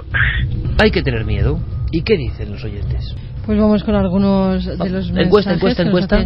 Navedelmisterio.com, querjiménez.com, Nave del Misterio en redes sociales. Ha cambiado muy poquito. Sigue la estructura. Hay muchos más votos, ¿no? Pero violencia humana, 41%, ha bajado solo un 1%, enfermedad 16%, muerte 13%, soledad 10%, locura el 9%, lo sobrenatural 5%, oscuridad 4% y animales 1%. Es curioso. Oscuridad, sobrenatural, qué poquito, y sin embargo cosas tan físicas como la violencia humana y la enfermedad en la cúspide. Curiosísimo el resultado de esta encuesta, que como pasa muchas veces ya se colocan en ciertos umbrales y se mueve poco. Hay muchos datos, pero la encuesta debe ser buena porque los cientos de votos que llegan se van distribuyendo de la misma forma. Vamos ahora con los mensajes. Samuel Bedeli dice: seré breve, iba con mi madre de camino a casa y nos paramos a comprar unos bocadillos para cenar. Se me aceleró el pulso cuando miré la puerta mientras esperaba. Le dije a mi madre que se fuera a casa. Insistí en que yo me quedaría y volvería enseguida. 2 minutos después entró un encapuchado con un cuchillo en la mano con la intención de abalanzarse sobre mí para, supuse, coaccionar y amenazar a las dependientas con quitarle la vida a un niño. Antes de que aparecieran por la puerta, yo ya tenía las piernas cargadas de sangre para salir corriendo y no llegó a agarrarme. Salí y llamé a la policía. Me da miedo pensar qué podría haber pasado si llega a cogerme y más miedo me da pensar qué podría haber pasado si mi madre se hubiese quedado. Gran programa, un abrazo, enorme familia. Efrén Valverde dice: vi un reportaje que en un fusilamiento un hombre murió sin el disparo, murió del miedo al disparo. Nurilla Sánchez dice: nunca tuve miedo a ir sola de noche, ahora me da pavor después de unos sustos. Pedro Carbonell: morir no sé, pero a un familiar mío del miedo le daban ataques de epilepsia.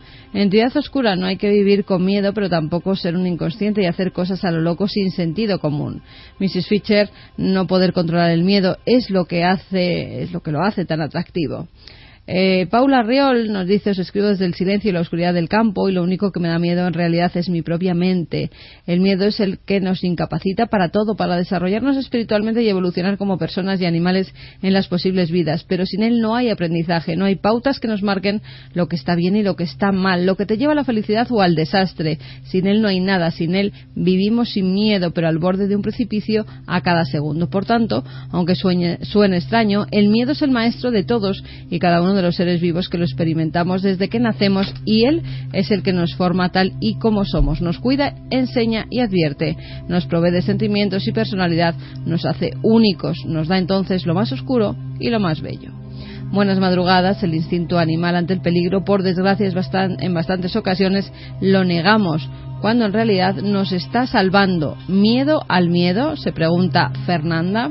Rodrigo dice: hay 10 casos de personas en el mundo que por un daño cerebral carecen de miedo, enfermedad de Urbach-Whitted. Estefanía: la otra noche salí con una amiga y 2 personas nos estuvieron persiguiendo un buen rato. Qué susto, ese instinto de que alguien las está persiguiendo, que alguien las está mirando. Elena: varias veces he notado una angustia exagerada que me alteraba mucho. Después le ha pasado algo a un ser querido. Enrique Jesús: absurdo y paralizante miedo a las arañas, por pequeñas que sean, pero a la vez una extraña admiración. Silian dice: hay tantos tipos de miedo como reacciones ante ellos. Algunos son incapacitantes, otros nos impulsan para vencer dificultades.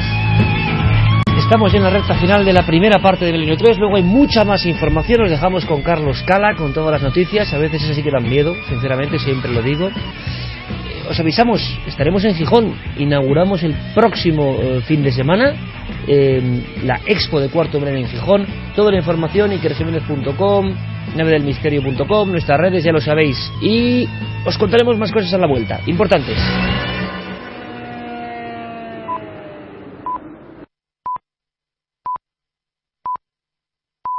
Toda la actualidad en torno a nuestros programas en navedelmisterio.com, el portal hacia lo desconocido. Búscanos también por Nave del Misterio en Twitter, Facebook y Google+. 3:05, aquí estamos de nuevo, después de las noticias, para contarnos entre todos cosas, para distribuir información, para elaborar elementos que habitualmente nos salen en las primeras planas, pero que nos interesan. Por ejemplo, en Brasil están pasando una serie de cosas muy curiosas. No son nuevas, en el sentido de que siempre ha habido con el tema del espiritismo, tiene que ver un poco con el miedo también, acontecimientos más o menos violentos, pero ha habido una serie de hechos que se han concatenado y que han hecho tomar cartas en el asunto incluso autoridades. Diferentes elementos, como en una película de suspense, sí, y terror. Pues sí, fue el viernes cuando encontraron a Gilberto Arruda, un médium de 74 años, que había sido asesinado en su domicilio. Al parecer alguien penetró por la noche en su dormitorio y le arrebató la vida. A las 8 de la mañana, su mujer, que duerme en un cuarto paralelo, fue a despertarle y se lo encuentra en la cama, atado, amordazado y con una serie de heridas tanto en el rostro como en los brazos. Gilberto era el director del mayor centro espírita de Río de Janeiro, se llama Lar de Frei Luís, y además este hombre se caracterizaba por ser un medium de incorporación, es decir, al parecer su cuerpo era poseído por el espíritu de un médico alemán que pues está entre la verdad y la leyenda. No se ha podido demostrar nunca que ese médico alemán viviera. Se llamaba Frederick von Stein, según decía este medium, y atendía a los soldados de la Segunda Guerra Mundial, y durante un bombardeo pues muere.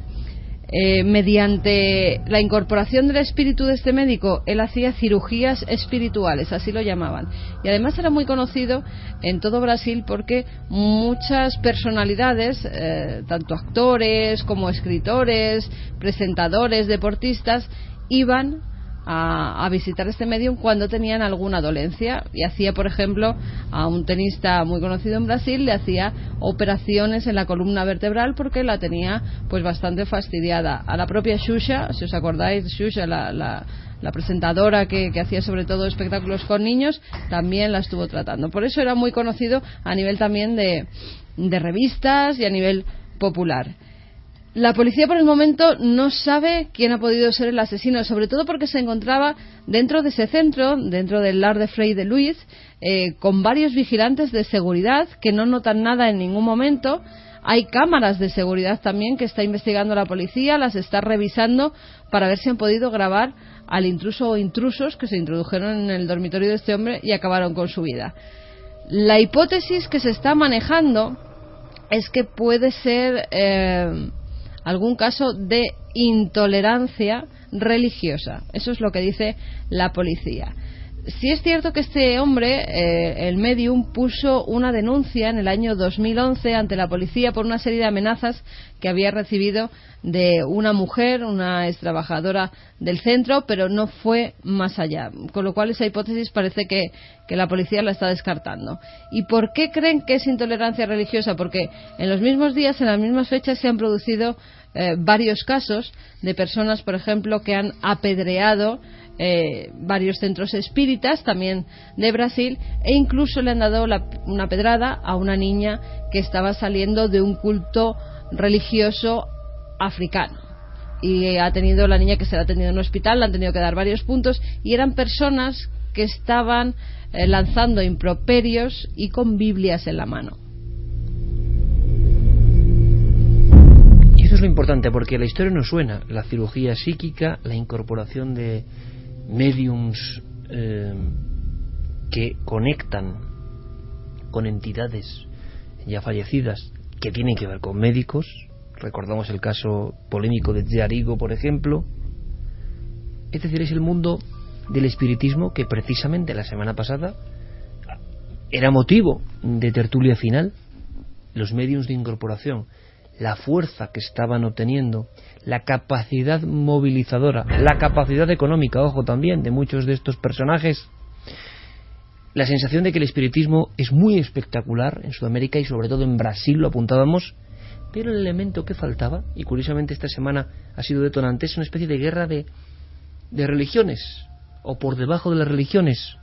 Ha coincidido esta muerte y estos hechos y estos apedreamientos, Biblias frente a los espíritas, que curioso, con la profanación de, los restos del más clásico medium brasileño. Sí, de Chico Xavier, que murió a los 92 años en el año 2002. Era el medium más famoso de todos los tiempos en Brasil, a través sobre todo de la escritura automática. Llega a escribir 451 libros que venden más de 40 millones de copias. Este hombre, además, fíjate, aunque vendió tantos libros, siempre se le conoció por dar todo el dinero que ganaba con esos libros para los niños, para los ancianos, para abrir más centros espíritas, para transmitir su filosofía, porque él venía de una familia muy humilde. Desde muy pequeño él nota que tiene otras visiones que no tienen los niños normales, que ve a los espíritus, que ve a los muertos, hasta tal punto que su padre se asusta tanto creyendo que este niño está mal, que le llegan a hacer un exorcismo. Un sacerdote de la Iglesia Católica de Minas Gerais, donde él nació, llega a realizarle un exorcismo porque creía que estaba poseído.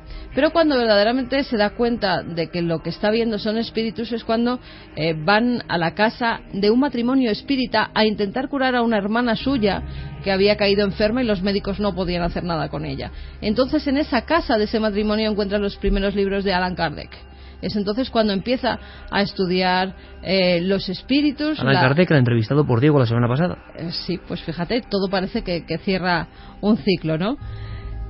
Y es entonces cuando ya se dedica por completo al mundo espiritual, cuando la gente empieza a decir de él que tiene dones de sanación, de curación, cuando empiezan las largas colas delante de su casa para ser sanados por Chico Javier.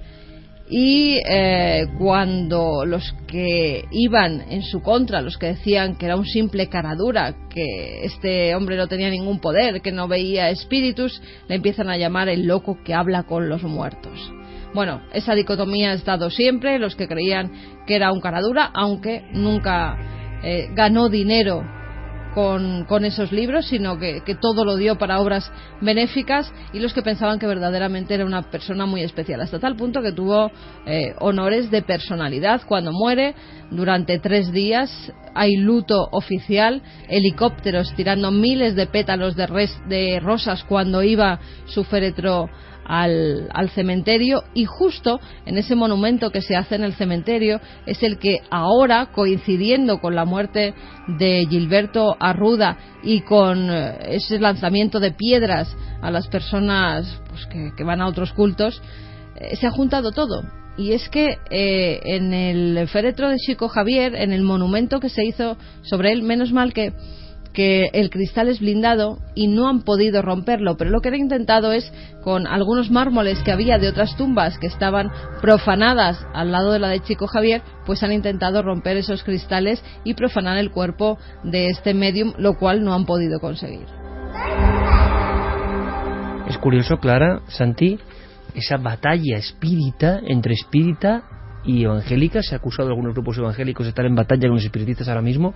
Nos recuerdan escenas, eso de la Biblia y las piedras, que se vivieron, ojo, hay que decirlo, en la Fabril, Barcelona, provincia, no solo la capital, sino la provincia, Tarrasa, por ejemplo, Manresa, sitios concretos donde nacía el espiritismo español, o tenía una gran fuerza, coincidía con una lucha tremenda con algunos grupos de tipo sindicalista, totalmente contrarios en su visión del materialismo al espiritismo.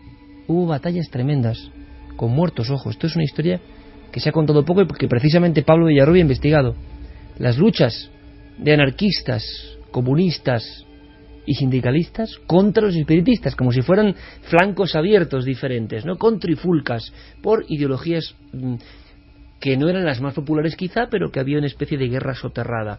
Hubo quema de libros, hubo apedreamientos, hubo profanaciones. Eso pasaba en la España de principios del 20.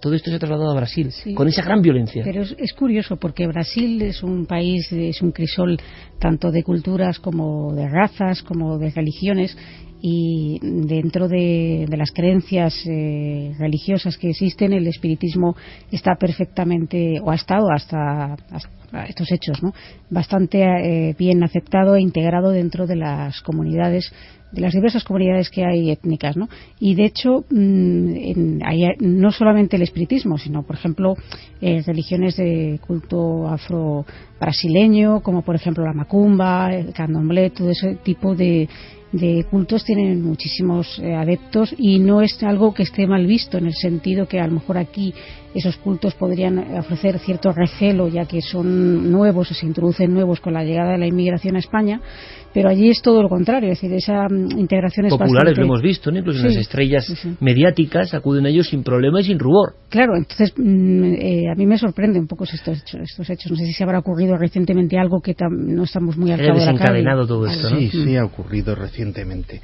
El problema radica en que los cultos evangélicos, sobre todo en Brasil, tienen una característica carismática, se reúnen en torno a predicadores, cada uno de su padre y de su madre, es decir, hay un montón de denominaciones distintas de iglesias, cada una con sus ritos, con sus creencias, con sus matices, etcétera, etcétera, y muchos de estos predicadores en esas liturgias que son hay emociones muy fuertes a flor de piel, hay exorcismos, hay ataques de histeria, ya llamemos las cosas por su nombre, etcétera, etcétera. Muchos de estos predicadores son muy dados a tildar determinadas cosas de satánicas muy alegremente. Es decir, es satánico esto, satánico aquello, somos enemigos del diablo, al diablo hay que combatirlo. Y a una multitud enfervorecida a la que le señalas a un determinado grupo religioso como seguidores o adoradores del diablo, fuentes de todo mal, etcétera, etcétera, es muy, muy, muy fácil conducirla hacia una violencia práctica. Vamos a cambiar el tercio. Hablábamos del miedo, hablábamos de una encuesta que está abierta, que podéis participar en ella a través de navedelmisterio.com, de ikerjimenez.com, de Nave del Misterio en las redes sociales. Han llegado muchos mensajes, es un tema muy interesante. Teníamos allá afuera la sensación de que había merecido la pena el dossier, sinceramente, que se ponían sobre la mesa del misterio, que luego se redistribuirá de 1000 formas y maneras, como viene ocurriendo hace tantos años, por diferentes programas, diferentes seguidores, diferentes investigadores, y nos parece genial. Nos daba la impresión de que estábamos tocando ese material científico del miedo con personas de primer nivel y que estaban contando cosas nuevas. Bueno, vamos a indagar un poco más. Porque si algo da miedo, y lo decíamos hace nada, son las visiones que ocurren cerca de nuestro hogar. Han llegado muchos testimonios. Podríamos incluso hacer casi una clasificación del tipo de encuentros con el miedo o de encuentros con lo extraordinario. Hace nada hablábamos de esa sensación de los visitantes de dormitorio. Un programa de impacto porque en el fondo tocaba un miedo ancestral. Y eso que tenemos la sorpresa esta noche de que el miedo a lo sobrenatural, y vaya si no engloba un sinfín de cosas ese término, no es de los más destacados. Yo me lo esperaba, precisamente por la educación o la familiaridad de ese tema para nuestros oyentes en general. Da mucho más miedo, les da mucho más miedo el demonio humano, ¿no? Que ese no hay dudas de que existe. Vamos a un caso, vamos a una casa que puede ilustrar perfectamente este tipo de historias. Estuvimos a punto de integrar este testimonio en los de visitantes de dormitorio, pero cuando Javier y yo lo debatíamos, nos dimos cuenta de que no era exactamente eso, por determinadas circunstancias. Es otro tipo de aparición, pero es una aparición absurda, es una aparición extraña, y, ojo, ¿por qué la elegimos? Porque toca de lleno, lo vais a ver, hay simbolismos, elementos concretos que acuden a lo más hondo de miedos colectivos y heredados, seguro. Seguro que hagamos el experimento. Estoy convencido de que a muchas personas les va a saltar, no sé si un tipo de miedo, de ese miedo casi de entretenimiento, de ese miedo que sientes porque sabes que estás en tu camita o en tu coche perfectamente seguro y que lo que estamos contando no te va a pasar a ti, pero que al mismo tiempo hay una especie de escalofrío de eco que te recorre porque es como si sintieras empatía con el testigo. Vaya que mal lo debe estar pasando al ver esto. Y sobre todo porque hay varios elementos concretos que enseguida os van a dar un escalofrío. Bueno, hagamos el experimento, veamos y luego nos contáis. Un caso más, en este caso puede ser cualquier provincia. Huelva, por ejemplo, ¿no? Efectivamente, y es que tiene que ver con uno de esos miedos absolutamente irracionales que todavía no sabemos muy bien por qué se producen, pero especialmente extendidos, y ahora explicaremos por qué. Nuestra testigo se llama Susana. Tenemos que remontarnos al verano del año 2012. Ella se va con su familia. Ella es una mujer mayor, tiene una niña de 1 año. Se va con su marido a una casa de Isla Cristina, alquilan un apartamento, pasan allí unos días, pero hay una mañana en concreto en la que... Un lugar, por cierto, Javi, permíteme, normal. Absolutamente normal. Igual que otros... Esto es muy importante. Igual que otro tipo de apartamentos. Nada dramático el aspecto. Uno de esos instalaciones, ubicaciones vacacionales, ¿no? Sí, es importante de verlo. Estilo funcional, clásica de las construcciones de los años 80, cuando se construyen en lugares de playa muy cerca de la costa, uno de esos lugares en los que cualquiera de nosotros podemos ir este verano a pasar las vacaciones. Lo que ocurre es que una mañana, cuando ellos van a la playa, pasan allí el día, y a eso de las 2 de la tarde aproximadamente ellos regresan para comer en este lugar, y decide dar un baño a su hija para quitarle la sal del agua del mar. Y es entonces cuando ocurre algo que llama la atención de esta mujer. Ella estaba en una de las habitaciones. Hay que decir que la casa está partida por un pasillo central a través del cual surgen algunos dormitorios y el salón. Ella está en uno de estos dormitorios con la niña tumbada en la cama, cambiándola, y entonces ocurre algo. Y la tenía en el dormitorio, la tenía echada en una cama, en la cama que nosotros dormíamos, y yo estaba justo enfrente de la puerta por la que se accedía al dormitorio. Era un apartamento normal donde los dormitorios pues estaban distribuidos a lo largo de un pasillo. Y en una de las veces que llevo ya un rato mirando hacia abajo, poniéndole el pañal a mi bebita, levanto la mirada, levanto la cara y veo a esta figura como en forma de payaso.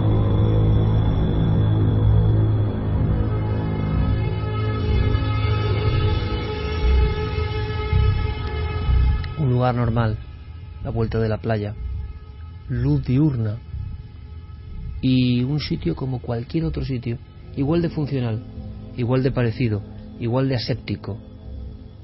Por eso esto da miedo. Y por ese término que ha mencionado, payaso.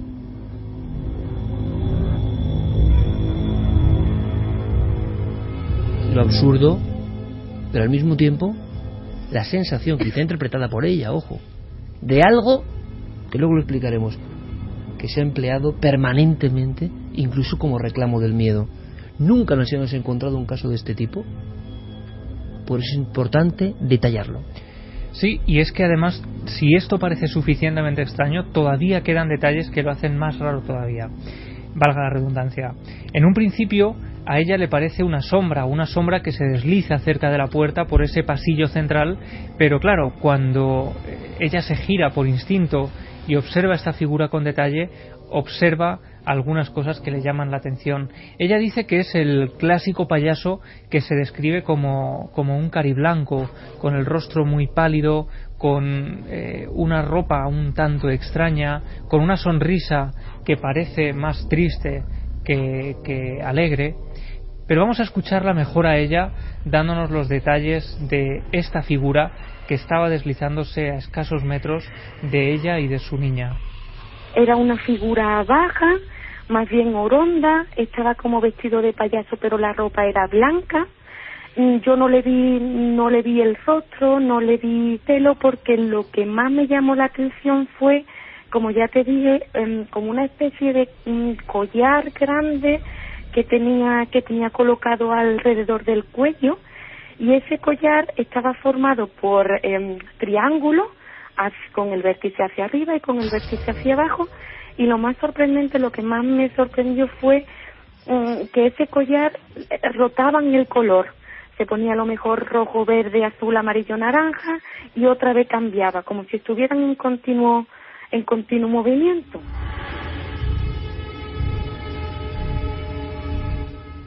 Dice que además este payaso lleva un gorro en forma de cono, que lleva un pelo que parece que sale de ese gorro y de esa tez pálida, en la que por cierto no llega a ver ni ojos ni boca, es como si fuera una silueta sin terminar. Y dice que hay un detalle que todavía le parece más extraño, un detalle que tiene que ver, como hemos escuchado otras veces, con la forma de andar. Otra cosa importante, no andaba. Yo no lo vi andar, yo lo vi solo deslizándose como si fuera un fotograma de una película. Apareció por la parte de la izquierda y desapareció por la parte de la derecha. Yo cuando levanté la vista y fui, entre comillas, consciente de lo que había visto, pensé que era una mala focalización de mi vista, una mala jugarreta de los ojos, pero luego, pasado un mínimo tiempo, razoné de que eso no era una mala focalización de mis ojos.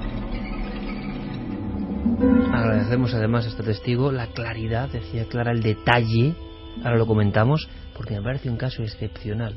Primero porque hay algo que es indefinible e inefable, que es como la fuerza de alguien que te está contando algo y que todavía está solemne en su forma de hablar, pero en cada palabra, en cada entonación vemos que es algo que ha impactado, que no quiere dejar rienda suelta a la histeria, que es tan extraño que hasta la histeria es imposible. O sea, el miedo se ha conjuntado con una sensación de alucine tan grande que pasa en muchos de estos casos. Luego describiremos porque hay varias posibilidades, yo creo que muy inquietantes, de verdad. No es escuchando ahora el detalle, el testimonio, no es la primera vez que algo parecido se ha visto. Claro, lo que le llega al cerebro, a esa intuición, es payaso, porque es un collar como de colores, es un cono en la cabeza, es una ropa blanca deslizándose dentro de ese piso. ¿A qué distancia, Javier, está? ¿Cómo está produciéndose el hecho? Pues dice que a escasos metros, pero la cama estaría pues a lo mejor a unos 5 metros, 6 metros de la puerta, con absoluta claridad, porque además había ventanas, la luz entraba perfectamente en la casa, eran las 2 de la tarde. Dice que además ella en ese momento se queda tan paralizada que no sabe muy bien cómo reaccionar. Hay más gente en la casa, lo que ocurre es que está dedicándose a otras labores, hay gente en la cocina haciendo la comida, así que ella pregunta si alguien ha visto algo y todos responden que no. Las puertas están completamente cerradas, no hay posibilidad de que nadie se haya colado ahí y sobre todo no hay posibilidad a la sugestión, porque la escena se produce en un momento de una escena absolutamente cotidiana, a plena luz del día, en un lugar que ellos llevan ya habitando durante unos días en esas vacaciones. Así que yo le pregunto a Susana cuál es su conclusión ahora que han pasado unos años de todo aquello y si realmente pudo haber lugar a algún tipo de confusión. Yo me quedé asombrada y bueno, pues más que le di vuelta, eso yo no le veo el porqué de ser una fantasía o ser un reflejo porque allí no había ventana, nada de eso.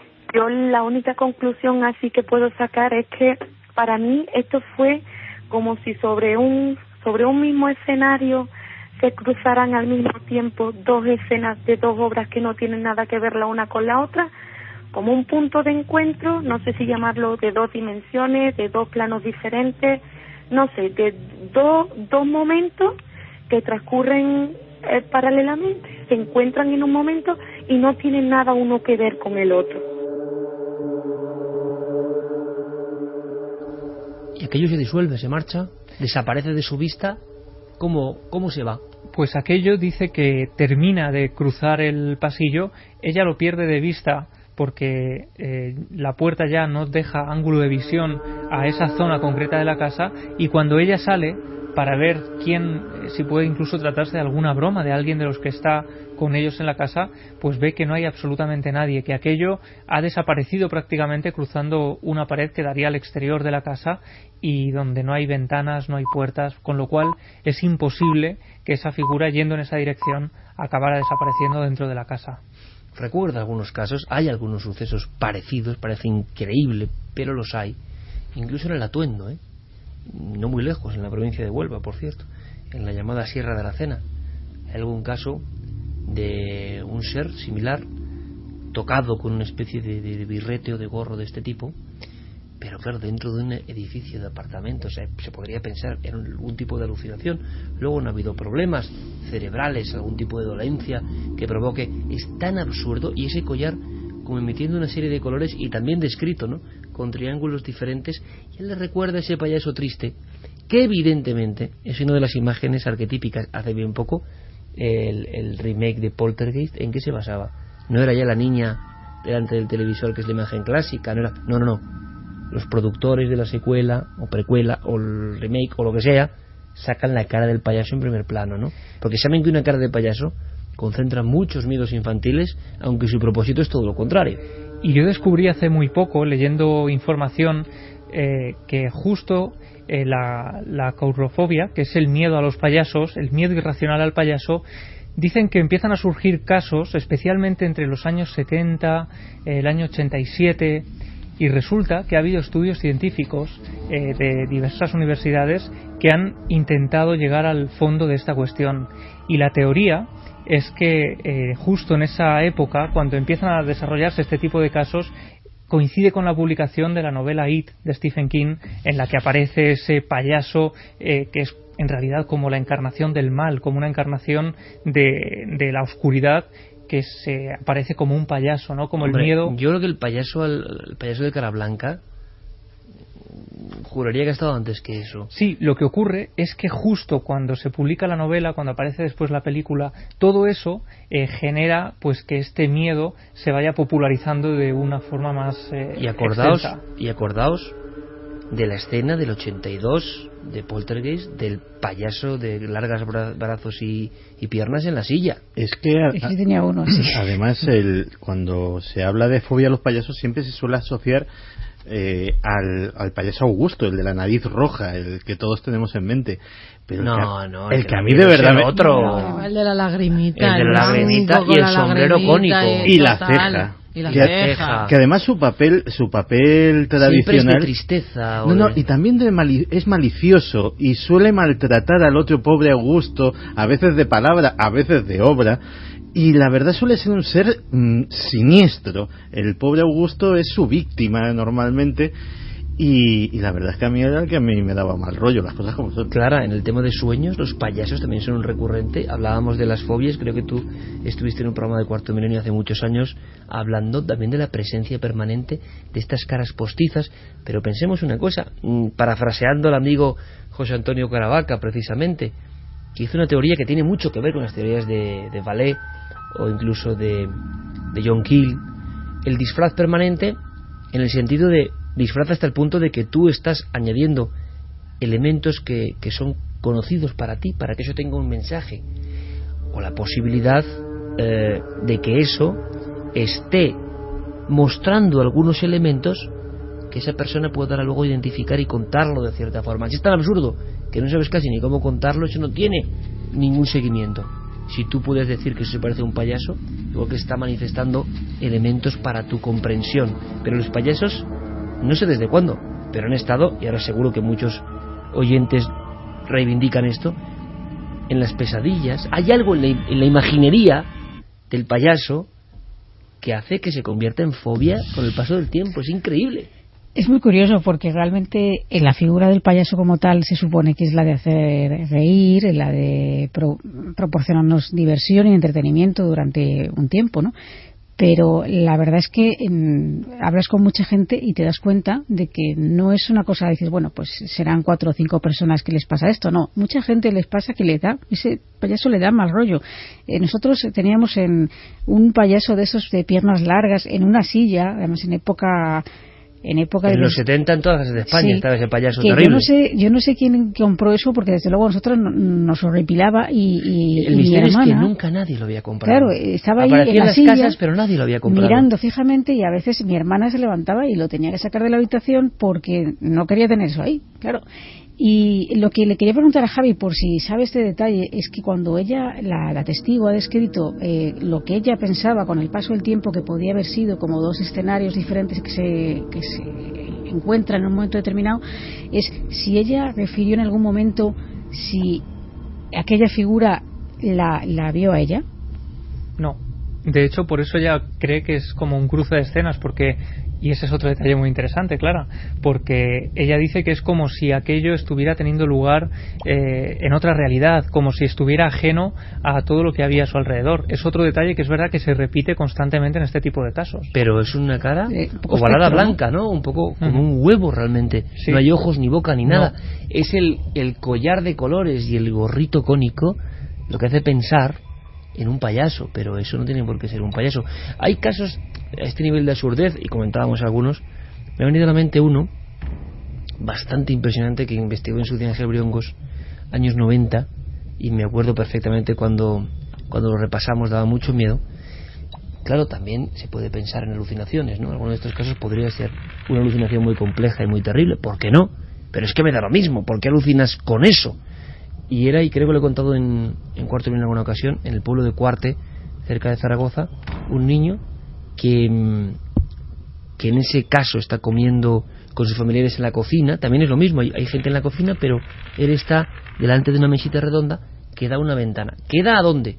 Da al típico patio interior de bloques que están creciendo en el exterior de este pueblo de Zaragoza, un pueblo próximo ya a la urbe, y entonces está esa mezcla rara de medio campo, medio ciudad. No es campo del todo, tampoco es ciudad del todo, son grandes bloques de pisos que están ganando territorio. ¿Qué hubo allí? No lo sé.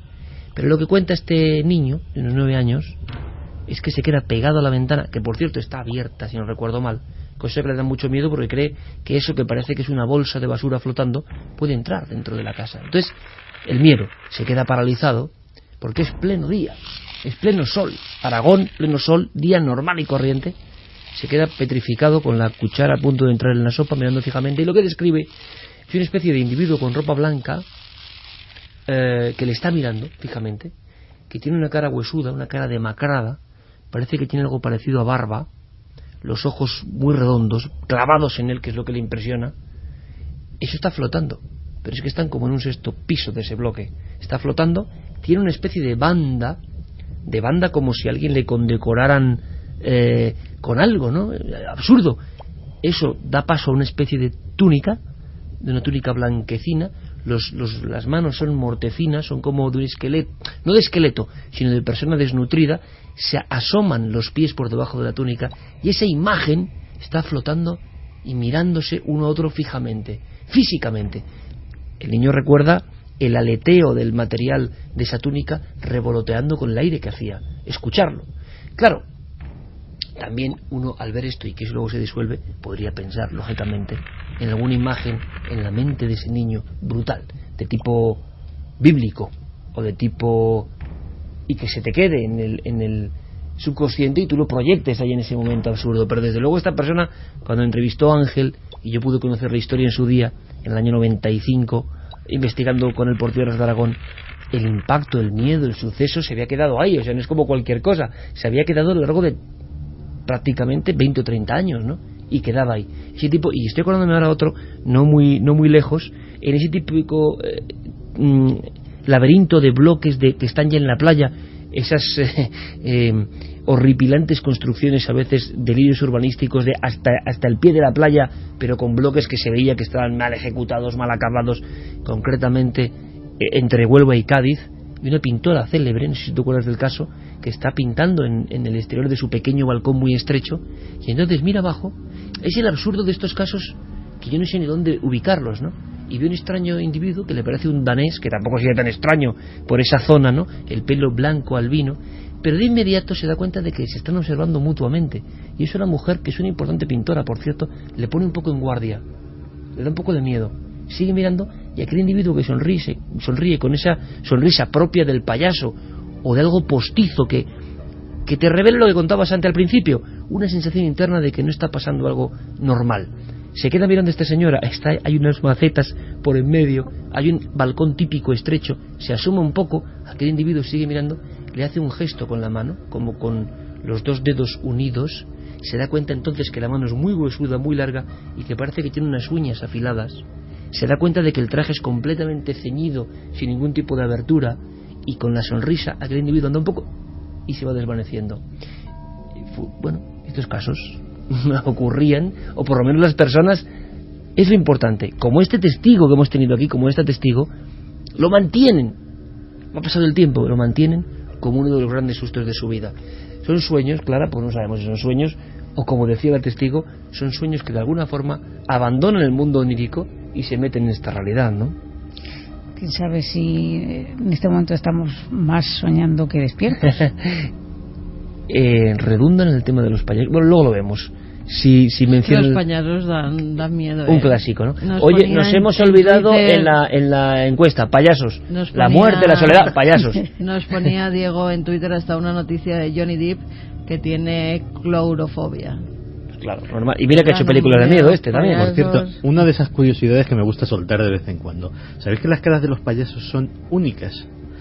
Es una vieja tradición circense. Cada cara está registrada para su payaso, se pueden heredar de padres a hijos, y todas las caras de payasos están en un museo del circo que hay en Estados Unidos, donde están pintadas en huevitos del tamaño de gallina, pero que son de escayola o de madera, y ahí están todo el registro mundial. ¿El catálogo? Pero el mundial, o sea, de los payasos alemanes, de los payasos ingleses, de los italianos, de los españoles, de los estadounidenses, y entonces tienes que mandar tu diseño de maquillaje allí para que te lo certifiquen como que es absolutamente tuyo y de que no hay ninguno igual. En un huevo como el rostro de este... Sí, señor. Pero vamos a ver, Santiago, ¿de dónde demonios te sacas tú esto? ¿De dónde sacas? ¿De lo leí alguna vez, ni recuerdo dónde.